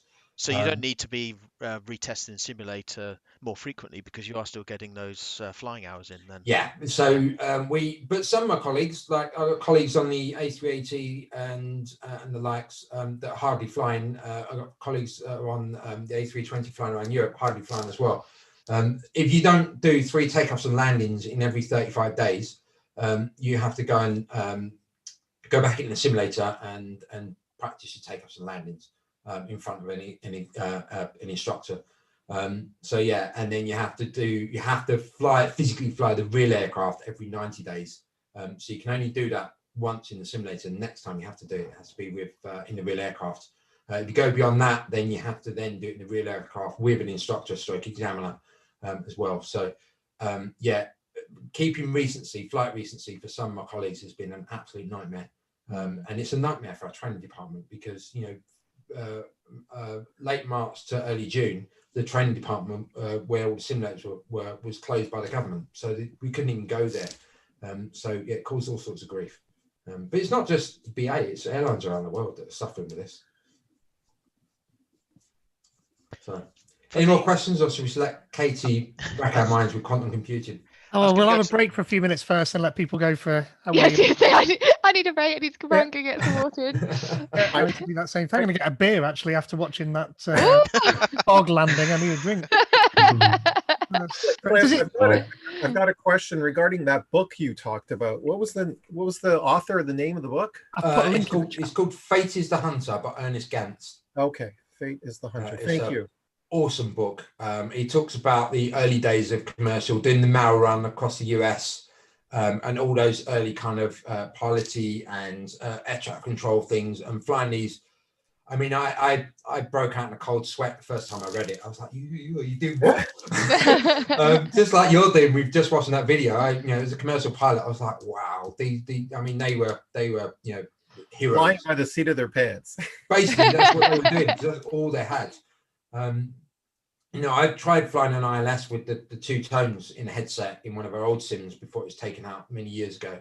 And I just couldn't do it. I could fly the approach, but I couldn't listen to the 2 tones, and my brain just couldn't compute. That's left, that's right. But with practice, apparently it comes to you and you can do it. So, and the odd thing is we find in aviation is the fact that those that are really, really good at hand-eye coordination tend not to be those that are super clever. And this is one of the things we do when we go and do STEM events and talks at schools is, you might think you're, not the clever person in class. It doesn't matter. If you've got hand-eye coordination, it's a weird thing. You can't teach it. You either got it or you haven't. You can try and teach it, but they'll never grasp it. It's just, I don't know, the way the brain's wired or what, I haven't a clue. But and we've started a few years ago, we took the sim to an event for NHS where they had surgeons that were trained to do keyhole surgery. And we noted with their training team that those that were doing really well in the sim at flying the sim also did really good students. Those that were particularly bad in the sim and all over the place and getting low scores, well, the students that they were on their list of, I'm not sure they're going to make it as surgeons doing keyhole surgery, they might have to change their speciality. We noted this that evening over drinks in the bar and meal. We said, well, why don't we, take a group of your students and put them through the pilot recruitment program at Heathrow. So that's what we did. The next batch that come through put through pilot recruitment, and those that would have passed pilot recruitment for British Airways actually did really well on the course and passed the course. Those that scraped through kind of mediocre, and those that failed our pilot selection actually failed the real NHS course. So they're now taken that learning and put it into their selection for surgeons. So instead of spending 2 years to train and then find out they can't do it, they've put this selection process in right at the very beginning, and it's saving the NHS a fortune. And all it is learning hand-eye coordination. And the reason being is when you're doing keyhole surgery, you're inside somebody's body. It's horrible to watch. With your hands and your feet pushing buttons down on the floor and moving your hands around, but you look into a screen up here of what's going on with the camera inside the body. And it's that hand-eye coordination that we do. We move our hands and feet and we're looking out the window or looking down at an instrument. It's that hand-eye coordination that the training and checking when you go for a job as a pilot is what's being pulled out. So it's quite interesting to see. Is there a doctor on the plane? Takes on a whole new meaning. Thinking about he can fly, absolutely. I just feel like this whole Zoom meeting has been careers I'd be shocking at.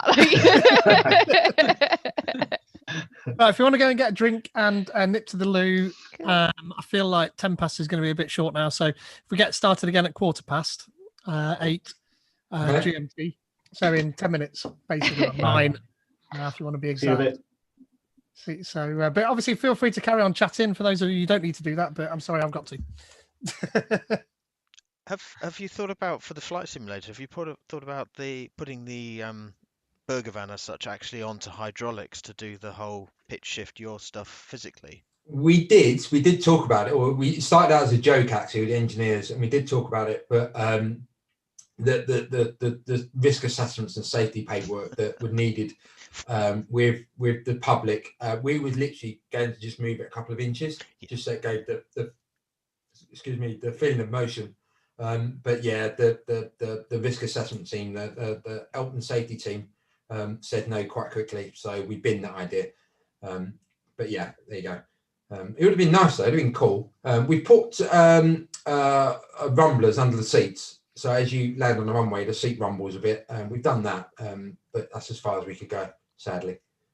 Even the force feedback took some persuading. For the first year it was there, but it wasn't wired in. We just used encoders because they didn't want us to wire it in until we proved to them that the safety systems were safe enough. But you know, when you're taking this out to an air show and putting Joe Public in it, you have to be careful. So yeah, everyone's disappeared. I think it's just the three of us. How common is it in your industry that individuals have cross-cutting careers like your own? And the reason why I ask this is because I assume that people who get into flying aren't all doing it for the job. They do it for the something else. Maybe you could tell me what that is. This unbridled ability to be able to go wherever the heck you want. And you're taking that is just one aspect, and so you're sort of taking this along with you. I asked two questions there. I hope there's a reason. We do it because I grew up looking to the sky and looking at planes, and so I'd love to do that. Most of us do it because we have a passion for aviation and passion for flight. It's, I don't know, maybe I was a bird in a previous life or something, I don't know. But yeah, most of us do it. We certainly don't do it for, you know, the nights out of bed, the jet lag. You know, the pay is pretty good. I'll put my hand up to that. Now that I'm flying big jets, but when I took a huge pay cut leaving engineering in the car industry to start out in aviation. So it needs to be a passion and a dream. Now my wife calls it, kind of my hobby, where I just happen to get paid, and the software stuff is my job as such. But yeah, quite a lot of us have other careers, other interests. I've got a close friend who runs a chain of Pizza Huts, doing Pizza Hut deliveries. I got friends that run, they have a few rental places and they rent out properties. I have others that, do teaching and things. So yeah, lots of us have different things. There's a couple of us that are software developers that I know of within BA. The others write apps, aviation-y apps. So they write apps for iOS and the likes. But yeah, I enjoy doing the IoT stuff. I enjoy blowing stuff up and making the smoke generators, or trying not to blow things up. But yeah.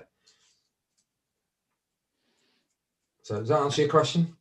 It does. I guess that's what I was expecting. Is there's just got to be some sort of passion there to do this, and I'm not surprised that someone that owns like a chain of Pizza Huts or whatever wants to fly, because I guess it's they just want to fly, right? Like this isn't okay. And then they're utilizing British Airways or whoever they have to be employed by. They have the plane, right? So if the way to get into the plane is to move the customers from point A to point B, all right, I'll sign up for that. Just put me in the cockpit. Yeah, that's crazy. Yeah, I mean he's a super rich guy. Not off flying. I mean, he's a captain with us, but he's not off the flying. He's super rich from his people buying pizzas on a Friday and Saturday nights. He's got a massive house and a collection of cars that I'd die for. But yeah, because he's got this other business, but he loves coming to work. He loves coming to work and jumping in the aircraft and flying a commercial jet around the world. You got to have a passion for it, because when you're at 3 o'clock in the morning, halfway across Atlantic, it's going to be a horrible arrival into London. It's raining and windy and horrible this time of year, and you're kind of you're sitting there, everyone in the cabin is asleep, and you've got to stay awake and stare at the sunrise that's going to burn a hole in the back of your retinas.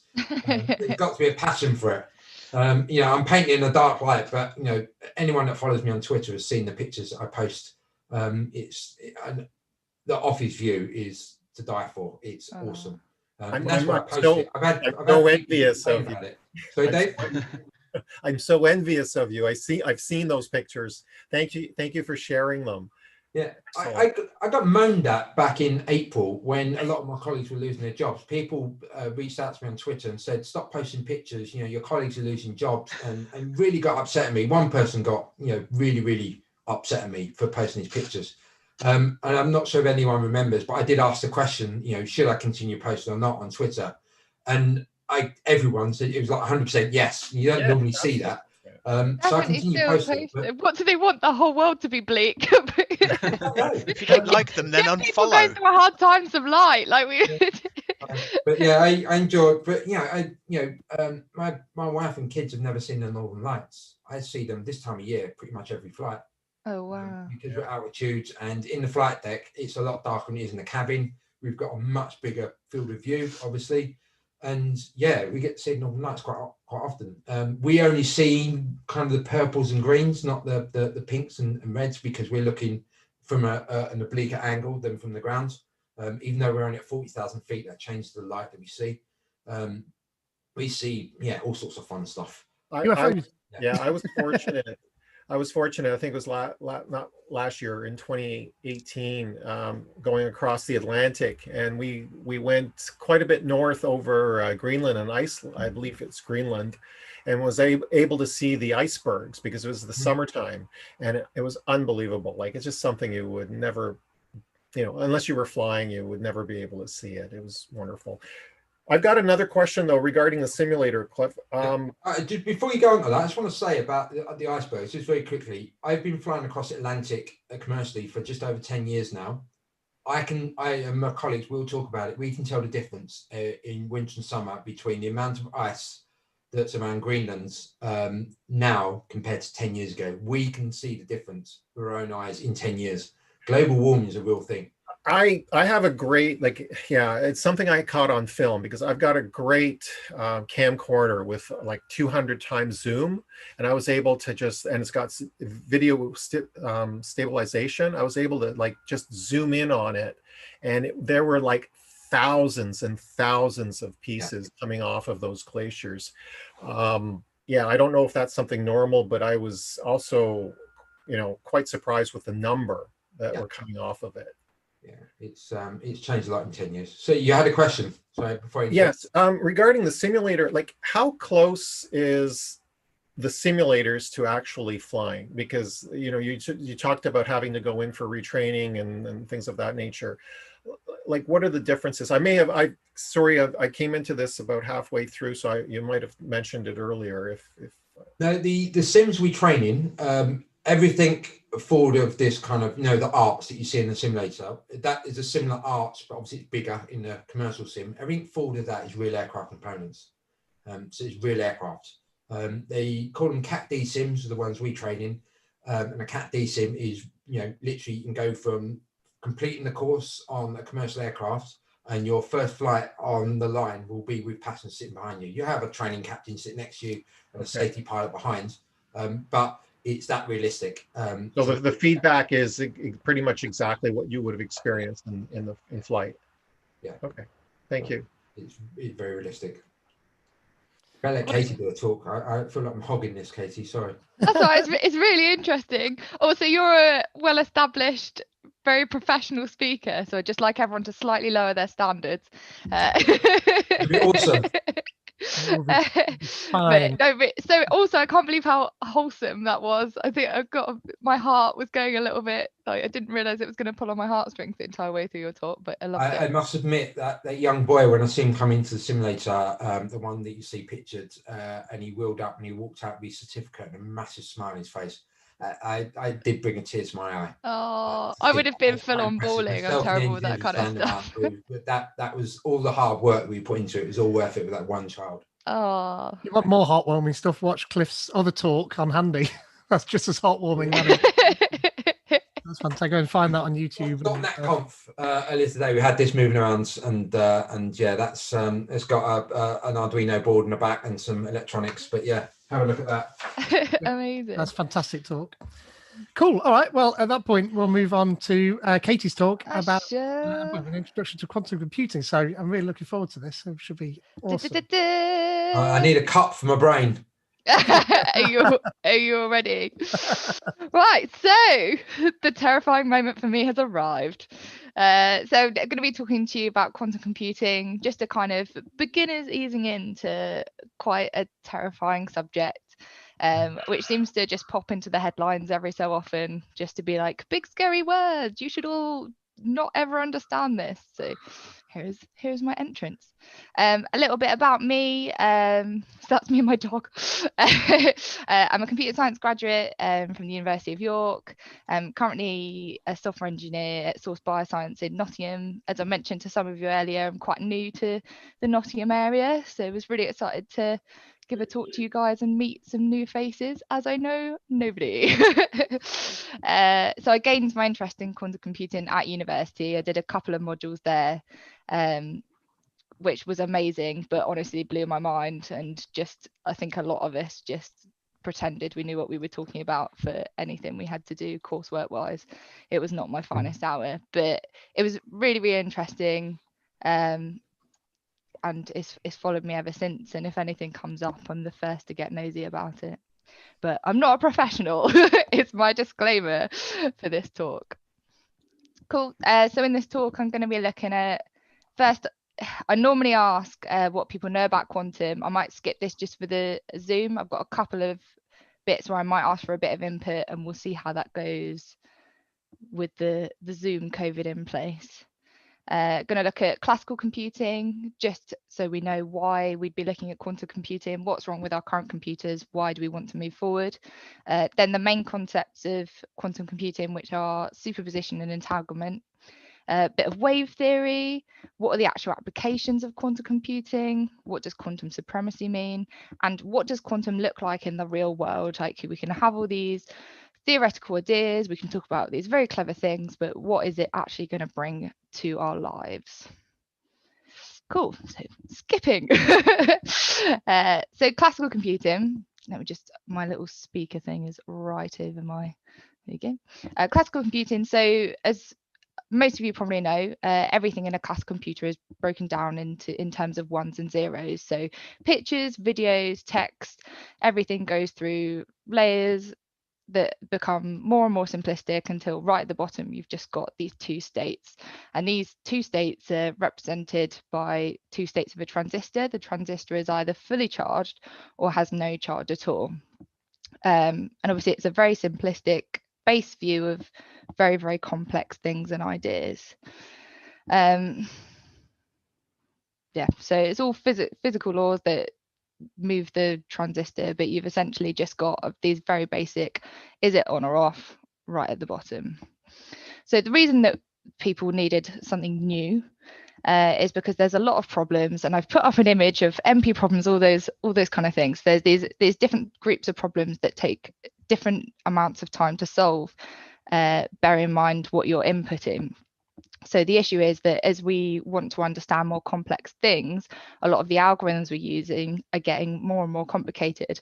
And some of them, as you're asking it to have a bigger input, they take, even on the best supercomputers in the world that are massive, they take days to solve. And the human world is moving so fast now. We want something quicker, we want something more reliable. It's just not keeping up with the ideas that really smart people have in their heads. Also, not everything can be simplified down to a 1 and a 0. It's a very basic idea. And if you think of the chaotic nature of everything we see, everything at a very minute and microscopic level, you just can't model that with a 0 to 1. You're going to lose information. You're going to lose the uncertainty of nature. You just can't model something like that with it's an on or off. It's too harsh for something that is fluid. So enter the qubit, quantum bit. This is the basic unit of quantum information. So a qubit is like a classical bit, but much more magical. So instead of having being either 1 or 0, a qubit can exist in both states at once, and also everything in between. And when I say everything in between, I mean it exists on a probability line of whether it would be 0 or 1. I'll explain this further. It's a bit of a strange thing to explain, but I'll get there. But it can be, the main thing to hold in your head is that it exists in both 1 and 0, and in these infinite many states in between. So it's holding all this information. It's not just off or on like the classical computer bit. It's doing all these things at once, and this is just one qubit. So when it's in this state, when you're not sure where it is on this line of probability, that's called superposition. So in multiple states at the same time until it's measured, which I'll go on to explain. And these qubits is what are linked in quantum processors to actually process information. More on superposition, your first cat of the talk. So Schrodinger's cat, some of you might have heard of Schrodinger before. I think Peter mentioned it earlier, so I know at least one of you did. A brief summary for those of you that don't. So Schrodinger's cat was an experiment that actually didn't physically take place. No cats have been harmed, but was a theoretical experiment to kind of explain what superposition is. So what they did is they put a cat in a box. They had a radioactive substance that decayed and a little detector that detected radioactive decay. Now, radioactive materials, they decay on a probability. So you don't know, you have a probability of how much it would decay at any one time, but you don't actually know how much it will decay at any one time until it happens. So when the detector picks up enough, it then lets go of the hammer. The hammer smashed a little vial of poisoned the cat, and the poor Tiddles dies a terrible death.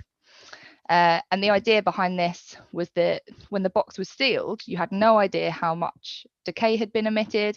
You therefore did not know whether enough had been emitted to smash that vial and to murder the cat. So it's both, while the box is sealed, that cat is thought of as being both dead and alive. And it only becomes either dead or alive when you open that box and go, oh good, I can give my neighbour back their cat, or oh dear, I've got some explaining to do about today's antics. So the state is all based around this probability, and it's just this base idea of until you've looked in that box, you don't know it exists as one. I'm going to see if I can. Cool. So just reiterating, simultaneously 1 and 0 and everything in between. So you don't know, has a bit of that poison leaked? Is that cat having a really starting to have a terrible time? Has it dropped off the mortal coil? And what quantum computing does, it relies on a qubit behaving in this way. It is in this middle state of, is it 0, is it 1, is it anywhere in between, until you measure that qubit it doesn't settle in either a 0 or 1. Reality collapses once a qubit observed. Quantum mechanics has very over-exaggerated terms. Collapse is one of my favorite ones, as if the whole world falls around us once we observe a qubit. But collapse is it would be the process of opening the box to look at the cat, and it's looking at that qubit, measuring it. Are you a 1? Are you a 0 at the end of your computation? A qubit can be many things. It's anything that can exhibit the property of superposition and entanglement, which I'll come on to in a moment. The most popular ones are electron spin and also photon polarization. But that's only one qubit, that's only one bit. How do we get these weird and wonderful qubits to work together? So this is where entanglement comes in, another magic keyword in the quantum universe. So entanglement is an extremely strong correlation that exists between quantum particles. Basically, they've found some really weird things happening in our universe, where on one bit of space they've got a particle, and then somewhere in another bit of space they've got another particle. And if that particle has something horrible happen to it, the other particle has the exact same manipulation applied. And this caused a lot of head scratching initially, because there didn't seem to be any physical ties between these two particles. And it was then up to probably the smartest people on the planet to figure out what on earth was going on. So these particles can be linked across space, no matter how much distance is between these particles. And it's the ability of separated objects to share a condition or state. So going back to when I briefly talked about collapsing, if you've got two qubits in superposition and they're linked via entanglement, if you view one and collapse that state, the other one collapses as well. And train of thought. So if you collapse one and you collapse, then the one that's entangled with it will also collapse, even though you haven't tried to measure that qubit or particle.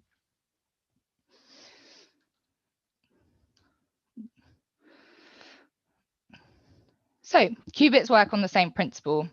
So a qubit exists in both states until it's collapsed, observed or measured. Until then, it holds this combination of 1 and 0. The qubits are entangled in a quantum processor, and therefore they can have a direct impact on each other's states. So although you've got this weird magical information going on, they're kind of interacting with each other, and that's how information is shared when they're writing algorithms for these kind of processes. So because of this entanglement, you can only view the result once the computation is complete. If you have 5 qubits doing their magic, if you try and measure one mid-computation, the whole system collapses and you're left with nonsense. You have to wait until the computation is over, and then you can collapse it, measure it, and then you've got hopefully the outcome that you're looking for if you've programmed a super clever quantum algorithm. Also, if I've completely lost anyone at this point, do unmute and let me know, because I don't want anyone to just suffer in silence. So once the results are complete on a quantum processor, we then feed that into a classical computer, into something we can read, because although we're smart enough to build quantum processors, we're not smart enough to read quantum processors. We've built things to do that for us. So you might be thinking, so this entanglement, you've got one particle and another particle, and they react the same. And at the same time, won't you just end up with a lot of 1s and a lot of 0s? Well, no. So it's not. When I say that the same thing happens to these qubits, it's the same manipulation. So I'm taking, for example, the image I've got is kind of a very simplified, it's meant to be an electron. So if a qubit is represented by the spin of an electron, if you set 2 electrons up and one's pointing up and one's pointing down, if you apply the same manipulation to them, a 180 turn, you've then got one pointing down and one pointing up. So they've had the exact same manipulation applied to them. The manipulation is applied to the first one. It's therefore applied to the second one, but you're ending up with different results. So it doesn't mean that all these ones in the system just come out and go, oh, we're all 0s now. We're all 1s. And we're the most useless thing that's ever been invented by humanity. You apply these manipulations, and very clever people set up these qubits to produce meaningful and helpful computation. So because of the nature of qubits, it's very much a black box. So you can't, as I've iterated before, you can't look at these qubits while it's doing something. You have to keep them very secret, and in their whatever kind of qubits they are, very safe. Anything that disrupts or interferes from the outside world and the whole system collapses, and you've just wasted loads of money or your time, or both. And also, once it's collapsed, you can't back compute to work out what these qubits did. So it's very much, even though we've got these quantum processors working and there's something that we can use and there's something that algorithms have been written for, you still can't prove what they've done, because as soon as you observe them, they collapse. So you can't measure them at any point of the computation, which is both magical and terrifying, because how do you prove how something works if you can't ever measure it? So combining qubits. Yep, yeah, so one of the biggest challenges is how to entangle these qubits and also keep them safe from interference from the outside world. So it's a very, very delicate system. And that's why it's such an expensive endeavor that's only really being followed by the likes of IBM and Google, because it's a lot of work and a lot of money. So how did they kind of find out about this? Like, it's such a strange concept. It's something that can't really seem to be measured. So how did people kind of first realize that something strange was going on? So before carrying on, I'm just going to have to do a brief wave lesson. So as some of you may know, light is made up of particles but behaves like a wave. So particles in light are called photons, but it exhibits behavior as if it's a wave, which is unusual in the physics world. Normally things are either particles or a wave, and light's like, well, you know, may as well be difficult and be both and confuse everyone for years. Because of this, it exhibits, it can have, it can produce things like waves. So you can have constructive and deconstructive interference. The picture of the water, you might have done it in science lessons when you were younger. I know I did. Like tapping your finger on the water, tapping your finger on the water somewhere else, and you get these waves. And when one small one hits another small one, you get a big wave. And when you get one trough and another trough, you get a deeper trough. And that also applies to light if you, in its behavior as well. So these are the constructive interference, the bigger waves, and you've got the destructive interference. We've got no waves. So this is an interference pattern of light, showing how it has its, so you're forcing these light through slits, and you get the same kind of interference patterns when firing photons as you do when using water. And it's all very pretty, and that was the prettiest photo I could find of it, because they all look dull for something so exciting. So one of the most famous experiments for kind of the discovery of quantum behavior is the single particle double slit experiment. So what they basically wanted to do is look at how this interference pattern is formed. So what they did was they fired one single photon at once through these two slits to see how it was behaved, because scientists are mad and they do strange stuff. What they found is that it still produced an interference pattern. Now, the reason this is so bizarre is because, as we just looked at, waves should only produce an interference pattern when they're interacting with each other. One hits another, makes a peak, makes a trough. They were firing these electrons one at a time, and it still produced an interference pattern. What is it interfering with? Itself? Was it going through both slits at once? It's a particle. It can't break down any further. So they're all really confused and scratching their heads at this point. So what they tried to do was measure which gap each photon was trying to travel through. And what they found out is that if you tracked which gap the photon was traveling through, no interference pattern was produced. It didn't matter that the measurement shouldn't be affecting it at all. It also didn't matter if they shot some photons to be measured and some photons to just go through slits unmeasured. Every time they were measured, there was no interference pattern. Every time they weren't measured and they weren't looked at, they formed this interference pattern. Was somehow this observation causing the issue? It was magic. It made absolutely no sense. And a lot of people tried a lot of different ways to make this work. And I'm sure you've all thought in your heads of how you would do it and prove them all wrong. I certainly did. And then thought, oh yeah, actually all these much cleverer people have done that already.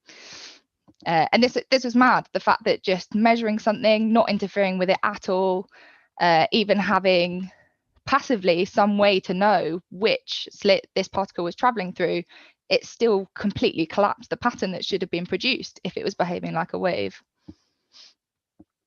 So when the journey is observed, the photons just land in clumps as if they were just traveling in particles.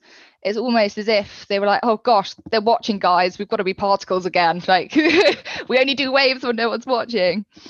It was just very bizarre. So it was behaving it was reflecting these quantum properties. So until the states collapsed, it had a distribution of possible properties. So it could be, is it traveling through A? Is it traveling through B? It existed in both, and therefore it was interfering with the probability of itself, which is amazing. So when it was being observed, it was causing this connection to collapse, and that's why it landed in clumps, or the current and accepted explanation for why it would land in clumps when we weren't watching it. And this is exactly how the qubits and the quantum processors work. We can only measure the collapsed output. That's the only time we get the magic computation. If we do anything to try and work out what's going on, poof, everything's gone and it's useless to everyone. Cool. So a few applications of quantum computing. One of the main things that quantum computing is worrying people for is that it's very, very fast at cracking a lot of cryptography that is used, well, for the World Wide Web, actually. So everything, credit cards, all your personal information, is protected by using prime factor. I've forgotten the third word, it'll be in here somewhere, but it's factoring primes, which is a very, very difficult computation for a classical computer to do, because it takes exponential time. So if you've got a massive amount of these primes to factor, classical computers have an absolute terrible time, and it takes such a long time to decrypt it that our information and our credit cards are safe. Quantum decomposition. Decomposition. What did I say? No, prime factor decomposition. Prime factor. Thank you very much, Peter. I knew someone would save me. So it cracks the kind of things that would take such a long time for classical computers to solve in a very small amount of time. The reason it can do this is because it can process multiple solutions at once. So when I'm talking about the superposition of states in a qubit, if you were programming a computer to look for the exit to a maze, a classical computer had to do each route, and ignoring parallel processes because they don't make it much faster, had to go down each route individually, have a look, take each route until it finds the exit. What a quantum computer does is it looks at all of them at once, because all of these bits can hold these different amounts of information. It looks at the probability of each one, and then in the same time that a classical computer would be looking at one route, it's found the correct one, which is insane and terrifying. But also for these quantum computers to work, the problem is you have to write the right algorithms for them. So Shor's algorithm is a quantum algorithm used to make this task run in polynomial time, the decomposition of the prime factors. And so it takes a very clever person. So Shor actually wrote this algorithm before there was a working quantum processor. So he wrote an algorithm for a quantum processor before a quantum processor existed for him to test it on. And when they did finally tested it, it worked. So I'm pretty convinced he's the most clever man that's ever existed, because that blows my mind. So Google and IBM are kind of two of the key players in quantum computing at the moment. That's a lovely little quote from Google. We see a path clearly now and we're eager to move ahead. And as promised, they are putting a lot of work into that field at the moment. This is what one of the most popular types of quantum computer looks like. They actually only look this mad because it's so difficult to keep this state of superposition and entanglement. Like the actual processor is teeny tiny, and then you've got this huge amount of equipment to desperately keep them in these states. Quantum supremacy. So quantum supremacy is the demonstration that a programmable quantum device can solve a problem that classical computers can't. So it's essentially going, you've told us that quantum's really cool, you've made all this stuff and sound really exciting, prove to us that this is more valuable than these classic computers that we've been using and that we make more and more powerful every day. So Google built, this was actually last year when I first did this talk, this was breaking news, but it's calmed down since last year. So about November last year, Google claimed to have achieved quantum supremacy. They claimed to have proved that they could solve a problem that a classical computer could not solve. This was really important as it was looked to kind of say, hey guys, quantum computing is a real feasible thing that can do stuff that we've never been able to do before. You should all throw money our way because it's really expensive. Please send help. IBM, the other big player in quantum computing, basically fired back and said, no, you didn't. The reason that they're so anti-Google's claim is not only because they want to be the best at quantum computing, but also because Google used their supercomputer as the classical computer example to beat. So they were pretty upset about that, as anyone would be. Build a giant supercomputer and someone just beats it with a lot less bits. Hurtful. So this was kind of a clash of the titans. Google claimed that IBM Summit, the most powerful supercomputer, could not solve this problem. And when Google said could not solve a problem, they meant it took, I think it was calculation with, I think they said 5.5 days. There was kind of an agreed limit to how long a calculation would take that meant a computer couldn't do it, whereas it could if you left it running for long enough. They claim that Google kind of skewed it in their own favor, which I'll show you is a bit true, and that classical computers, although a bit slower, are still not going to die out. Oh, that's some bad sliding by my point, but that's my dog for no reason. So one of the things, something that I don't think I explained very well initially is kind of the use of quantum computers. So quantum computers are more powerful in many areas because of the parallelization. So when they're holding this information at once, they do these calculations at the same time. And that's why they're looked to become so much faster, so important, because they hold uncertainty. They hold these probabilities. They're not just this on-off of these classical computers. If we can harness this behavior, what could we achieve that we just haven't even imagined, haven't even thought of before? So when will we see this in our own lives? When is this stuff gonna, and for those of you that went to the NDC talk on quantum computing, the guy who spoke there is very lovely, very intelligent man who was like, invest now, quantum computers are coming up. So I'm going to riff off him because he actually knows what he's talking about with quantum computing and he thinks it's a really good thing. So listen to the clever man. So quantum processors, they're not going to be something that are going to be replacing classical computers in our everyday lives. You're not going to find one in your smartphone. The reason behind this is because it's the parallelization that makes them so powerful and so useful for some currently uncrackable problems. A lot of things that you do, like play games, read photos, go on Facebook, you don't need a quantum processor for that. It would be ridiculous. I'm sure there'll be an iPhone one day just because that's what iPhone do. No offense to anyone that works for Apple. I have an iPhone. I just like to rip on it every so often. But it's not something you're going to find in your everyday computer. It's not going to add any speed. It's not going to add any power to things we really use in our everyday lives. That's not really what quantum is going to be for. What they will be used for is what you can actually do at the moment, which is large companies are going to have one, and then you'll be able to rent out space on this quantum computer. And some companies already do this already. And you can either simulate or actually run your own little algorithms or logic gates on real quantum processors now, which is awesome and makes you feel really cool for 2 seconds. And that's what I mean, that's where a lot of people are seeing this kind of moving. They're so powerful for breaking down the big numbers, the big parallel algorithms. They're not going to be any good for your everyday. They're not going to be any good for flight simulators, that's for sure. They're not going to help Cliff out, unfortunately.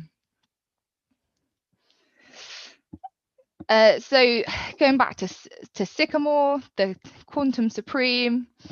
So the actual problem they gave this quantum processor was they loaded 53 coins, and then they found the probability of them either being heads or tails, and loaded coins, so either being tilted towards either head or tails, not your straight 50-50 job. They then asked the qubits to work in a world of probability of states themselves. And because every coin is working in this state of probability, where is it going to land? It's either tilted towards heads or tails. These qubits can directly model this behavior. It was very much a problem that was just born to be run on this kind of processor. And that's why it was chosen by Google. But these are the kind of problems that will be solved by quantum computers. So I go back to, so one of the big, here we go. So I realized I skipped over it because I had all your lovely faces sitting over it. So one of the big applications of quantum computing is actually molecular modeling. So classical computers really struggle to do this at the moment, and rendering these kind of structures takes an age, and it means development of drugs is slowed down, waiting for things to render, waiting for things to process. Small changes mean the whole structure needs to be started again. The quantum processor can do these calculations at the same time. This could massively impact how these programs run, how fast they can model these. They've already been running these on quantum processors, already been making leaps and bounds in this development of this software because of quantum computing. And obviously medicine makes everyone happy, so lovely times for everyone. Cool. So hope you didn't talk too fast and made some sense.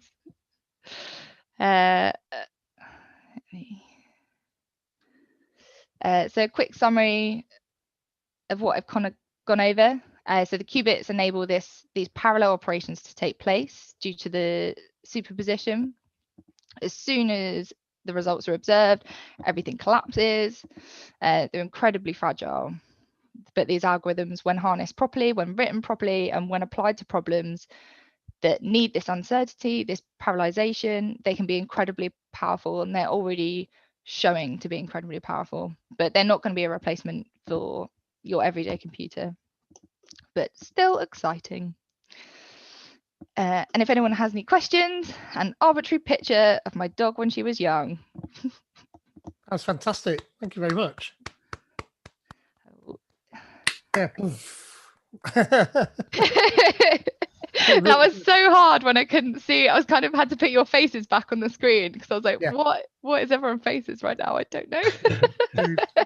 True. That's an awesome talk, Kate. I've had qubits and quantum computing explained where I've actually understood it. So thank you. Yes, that's what I wanted. Before, I was always, I get the fact you moved that one, you moved that, but why wouldn't you get all ones and noughts? And you're pointing up and pointing down a bit. I'm so pleased. I think it was useful, yeah. So it works. So transformation makes sense. Yeah. Oh, that's really nice to hear. Thank you. So I'll download Q Sharp and have a go. Yeah. Can't be that hard, surely. Yeah, no, I mean, probably easy when you get into it. Spend a bit of time doing it. Practice makes perfect on everything, right? Yeah.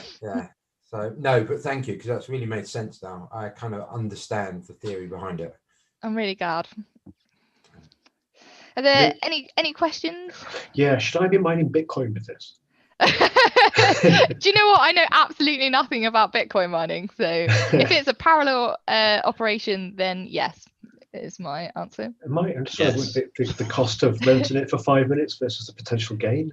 I've got a little niggle at the back of my head that I'm sure that was mentioned in the set of questions at a talk I've been to. So it might be worth giving a Google and finding out. It'll be interesting. Got this massive quantum computer and it's going to be everyone mining bitcoins furiously. So has anybody asked you or talked to you about potential applications of it? You mentioned like very sort of abstract terms like parallel computing, and it's like, get that. Yeah. is there something a bit more tangible that you got in mind, or because I've got some ideas, but I don't want to throw these out there just yet. I just want to hear yours first. So it's mostly in cryptography. So two of the countries that no one would be shocked to hear that are really interested in quantum computing are Russia and China. They've started throwing a lot of resource at this, and who knows if our encryption is even safe at the moment. Could be listening to that this. was my concern.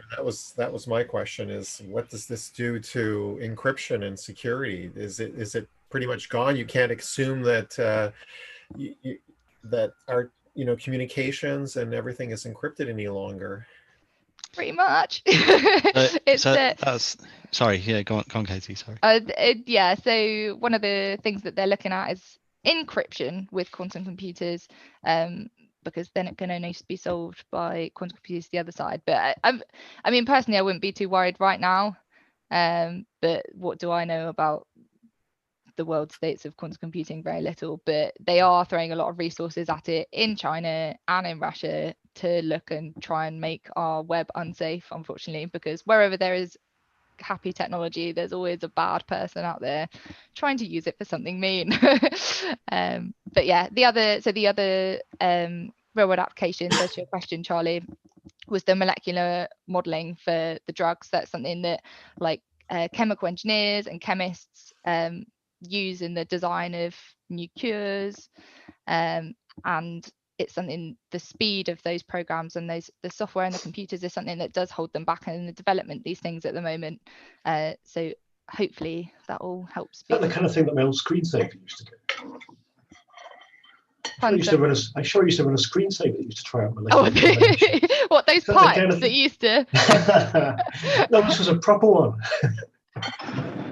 No, I think you still use shared computing power to try different molecular combinations for drugs research. Sounds like the same kind of thing, but probably more effective than my screensaver. Yeah. I mean, just as cool. Yeah. Life-saving research, screensavers. I think that's a protein folding thing. That was it. Yeah. Yeah. Cool. Well, this was at the beginning of the COVID thing, wasn't it? They were trying to get everyone to use. Yeah, I remember now. Yeah. I remember still doing that. I'm still doing the folding at home one. Yeah, I think my computer downstairs is doing that quietly. So you don't have a heater on then, yeah? Yeah, exactly. Exactly. Saves me on my electricity bill. Do something good. Also make savings. I know at the NDC talk, he talks about one of the things that Microsoft were looking at was trying to work out how ammonia works, because we spend a massive amount of electricity every year trying to produce ammonia, which we then sprinkle on the crops to make sure the crops are safe and they don't get bugs and eat them. So they're trying to work out the nature bit of what in ammonia keeps the animals from attacking the plants and the bugs from attacking the plants. So, but they can't work it out. So it's this mad kind of quantum problem they're trying to solve, such that we can save electricity and make the world better. I remember talking about that, and it's like, again, it blew my mind. I didn't quite understand it, but that's what we like: quantum applications that are for a better planet. That's what I'm here for. Yeah. So, but I'm all for Bitcoin mining. Bitcoin mining. If that's the case, I called it. Paid for, rather than getting other people to sponsor them, why haven't they just done it and taken over the world already? Well, they're still, so the biggest. Well, actually, this is correct as of my presentation, as of November 2019. They might have more qubits now. So it was 53 qubits. So the constraints are putting these qubits together, and each one they add, they're having a terrible time. So they're just held back by those constraints at the moment. They're looking at there's all kinds of different qubits. There's superconductor qubits, these electron qubits, but because firstly, most of them are tiny particles they've got to keep in really delicate states. It's just really expensive and really difficult to put them all together. There's also getting the data in and out of them, and also fast getting enough as well. And writing the algorithms as well. It'll run so fast something. it will dry up fast. It's like, come on, give me more data. Yeah, you can do it. I believe we've spent so much money on you. Please do something, I beg of you, and don't just create memes. Why is it I just instantly thought of Johnny Five? Apparently, as of September, IBM have got 65 qubits, and Google apparently have got 72. Crikey! Look at my qubits. Oh, Google. You know that's exactly what they're doing as well. Yeah. We got one more than you. We already got one. Thanks. We don't need none of your stinking qubits. It's like the Russians with their 92% efficacious COVID. Ours is 2% better than that. We've not tested it on anyone yet. as a check my understanding here, if you have, let's say in the case of Bitcoin, and it's 256 bit keys, I guess, that are used there for the encryption algorithm, does that mean if you have 256 qubits that in a single quantum cycle, I'm not sure that's the right word, you would calculate all the possibilities of a 256 bit hash and essentially one qubit you immediately get the answer? Is that the I'm gonna be confident on this answer that I'm 80% confident on. Wait, so 32-bit encryption with these Google machines is like so it does the probability on the basis of the question, knowing nothing about Bitcoin mining, I must admit, but if you've got something that it's based in probability, you can spread across these 256 different qubits, then I will say yes. Whether I will get vilified later, 80% confidence. Well, it makes sense, right? Because if you just take normal computers that we got today, with let's say graphics processors, right? I mean, the whole point of that is it runs a systolic array of parallel processing triangles, and lots of them, millions of them, right, as it clocks through. So imagine that on a whole new level, right? That's how I'm kind of interpreting it. It's like parallel processing on a whole new level. I think that's a really good way to look at it. So I'm a little bit paranoid, right, with this question, but you'll see where I'm going. There's thought around encrypted communications that if you sample the encrypted communication now but can't crack it now, there's a view that as you've got it, you might be able to crack it later. So that the idea being that data inside will last, still has value in a year or 10 years or 50 years time or however long it takes to crack it. You'll eventually get the encrypted email that some government person sent 5 years ago. That's exactly the point. That's exactly the point. So the idea is there has to be thought going into today's communications to prevent the potential future of this breaking it, like rotating keys during a communication, for example. Like as real like Enigma imitation game stuff going on here, right? Like how do you make that work? The other thought I had was, and you have to forgive me because this kind of blows my mind a bit, but the idea of observation making the thing collapse. So taking the same principle that if I've got stuff going along a fiber optic cable under the ocean between countries and something comes along and just, with a sub and watches it, the very fact that it gets watched means that the whole thing could collapse. So it kind of self-protects. It's like self-protecting encryption. I don't know. I don't know if I'm taking it too far. Yeah, no, I mean, the thing is with these ideas is they're still relatively new. And the reason that people have found these things is because you have to use your imagination a bit with this kind of stuff. It's not with most of maths and physics where you've got base rules and you just have to stick to them and that's just how things work. It very much requires imagination to move further in this field. So I think thinking about that kind of stuff is just the kind of thinking that you need. It's just all so bizarre that suddenly someone will have an idea like that and then it will get investigated and you'll be like, oh yeah, that's a thing. Great. For example, myself, like the entanglement is something that's concerning to me. It's like, so if we're actually creating qubits here on Earth, where is its equivalent? It's So probably what causes bugs in current code in our world. yeah, There's those an bugs alien where life form that's just actually messing up our old classic stuff. Yeah. when you close Visual Studio and reopen it, what that's actually doing is severing all these ties with these particles elsewhere. That's Yeah, what I the mean, dispose method does. I find entanglement fascinating because that's ideal for networking. Because if you can send Yeah. data from one stock exchange to your, brokerage instantaneously as such, faster than the network can transfer it, because both quantum states are yeah. entangled, you can be ahead of the game and be trading and selling much quicker than your opponents as such, who have invested in 100 gig fiber network to try to beat you. I'm so excited for all of you to fall down the rabbit hole that is quantum. Well, this is my gift to you. Entanglement is absolutely fascinating. I'm lucky to have a dad and a brother that are super science nerds, and a chemical engineer and a biologist. So we have these like really boring pub conversations, but have the best time. And entanglement is like my dad's favorite subject. It's also a little bit against God and nature, though, isn't it? But I'll be all. Yeah, well, wasn't there that Chinese operation recently where they transferred data from the satellite down to Earth using entanglement?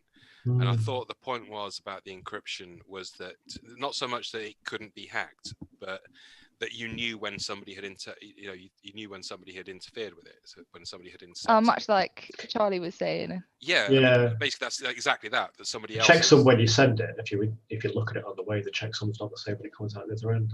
Well, I'm not sure exactly. I mean, I thought it was that basically somebody had collapsed a waveform on the way, or something like that. In which case, yeah. It'd be a string of photons, wouldn't it? I'm not a quantum physicist, so last time I did physics was at A level.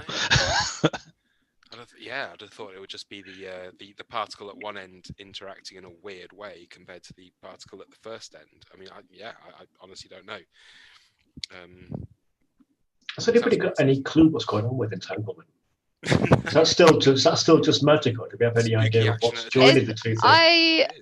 Last time I did any sort of serious checking, it was still pretty much magic. Like, people have theories, but I mean, when you say not understood, when you get to kind of that level of physics, a lot of it is kind of theory that's pretty much fact, but they still call it theory, which is where all the anti-vaxxers get their in. Don't open that door. Close the door. Quantum vaxxers, did you just say? Quantum vaxxers. I will not have my particles entangled. This is outrageous. You cannot entangle me against my will. Quantums have rights too. Yeah, exactly. You don't collapse them. You can't collapse them. Don't do it. Somebody recommended a book to me, and I can't remember who the author was or what the book was called, really annoyingly, but it was based on the fact that communications is really difficult over long distances, and that was one of the applications that people thought of for quantum entanglement. But they entangled qubits on Earth, and they sent this guy with a briefcase full of half of the entangled qubits off to Jupiter, and I think he was living on one of the moons on Jupiter, and he could use a qubit, but of course, as you said, it collapses once you've used it, so he had only a finite number of these qubits to be able to communicate backwards and forwards between him and Earth, so he had to ration the use of these qubits. I'm badly describing this book because it sounded awesome. All that effort, and someone's just going one. Yeah. You could send out like a whole message. Misread some other book. Or something. There was something I don't know. I'll have to try and find what it's called. But it does sound like a good candidate for communication, though.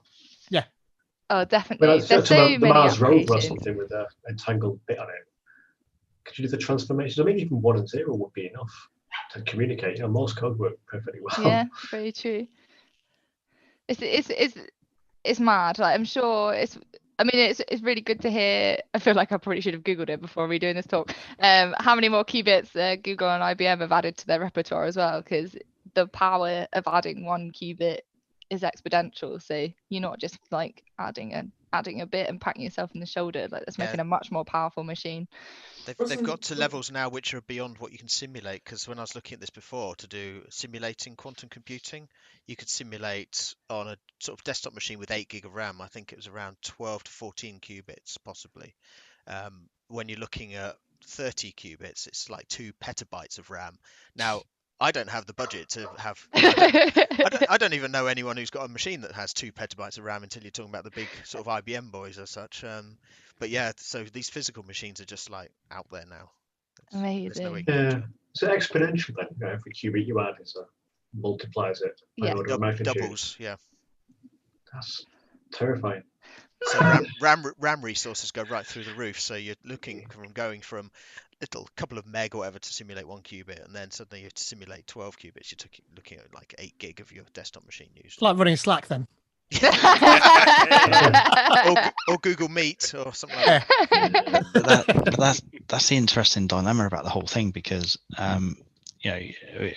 with basic CPU architectures, you look at Intel and AMD, they do instruction prefetching to get stuff out of the RAM, because the RAM goes on the bus and the bus is the slowest bit, so they try and preload it onto the chip ready for processing. So you quickly empty the bucket. If you've got to think of a leaky bucket, the bucket's emptying faster than you can fill it, right? So you solve a problem I can process stuff faster. You then got the next problem of, how do I get data shoved in there as fast as I can to keep up with the processor? Because suddenly I've got the super fast processor and then I can't use it because it's not clocking in fast enough. Guys, I've got to leave. I'll go and sort some stuff out. I'm going flying tomorrow, so I'm going to disappear. Thank you so much for your talk. So lovely to meet you. Thanks a lot. Good luck with the fly. Yeah. Well, hopefully we hear about it if it goes wrong. Got the news. You wave at Paul on the way over. Yeah. What time are you flying? Because you fly over in Texas soon. Sorry? You fly over Nottingham, don't you? Oh. So 2 people at once, yeah. He said, "See you at Texas." Texas. Yeah, I'm off to Dallas tomorrow. Yeah. Next time in Houston, I'll look you up, Paul. All right, sounds good. I'll take you out. Take it easy. See you later. Take care. Yeah. See you, Cliff. Cheers. Yeah, awesome talks. Thank you very much. Yeah, one of the most impressive things in your slides, Katie, was that guy's job title on one of the pictures of the quantum computers. There was a guy's job title was something like Quantum AI Artist in Residence. Can you imagine? Yeah, it was such a. It was one of those things. I was like, I can't put this in uncredited. So I'm not all the images. I mean, that's why I have images of my dog, because who owns them? Me. I think you'll find your job title. I think you'll find your dog owns those pictures under the. Is that why she's scratching at the door? She's like, "You've done it again! You owe me! My cut! Are you entangling again?" She's like, "Why do you use me for everything? Like, no one wants to hear about me anymore." I'm just going to stop the YouTube stream at this point, just so that we can relax a little bit more, and you can swear.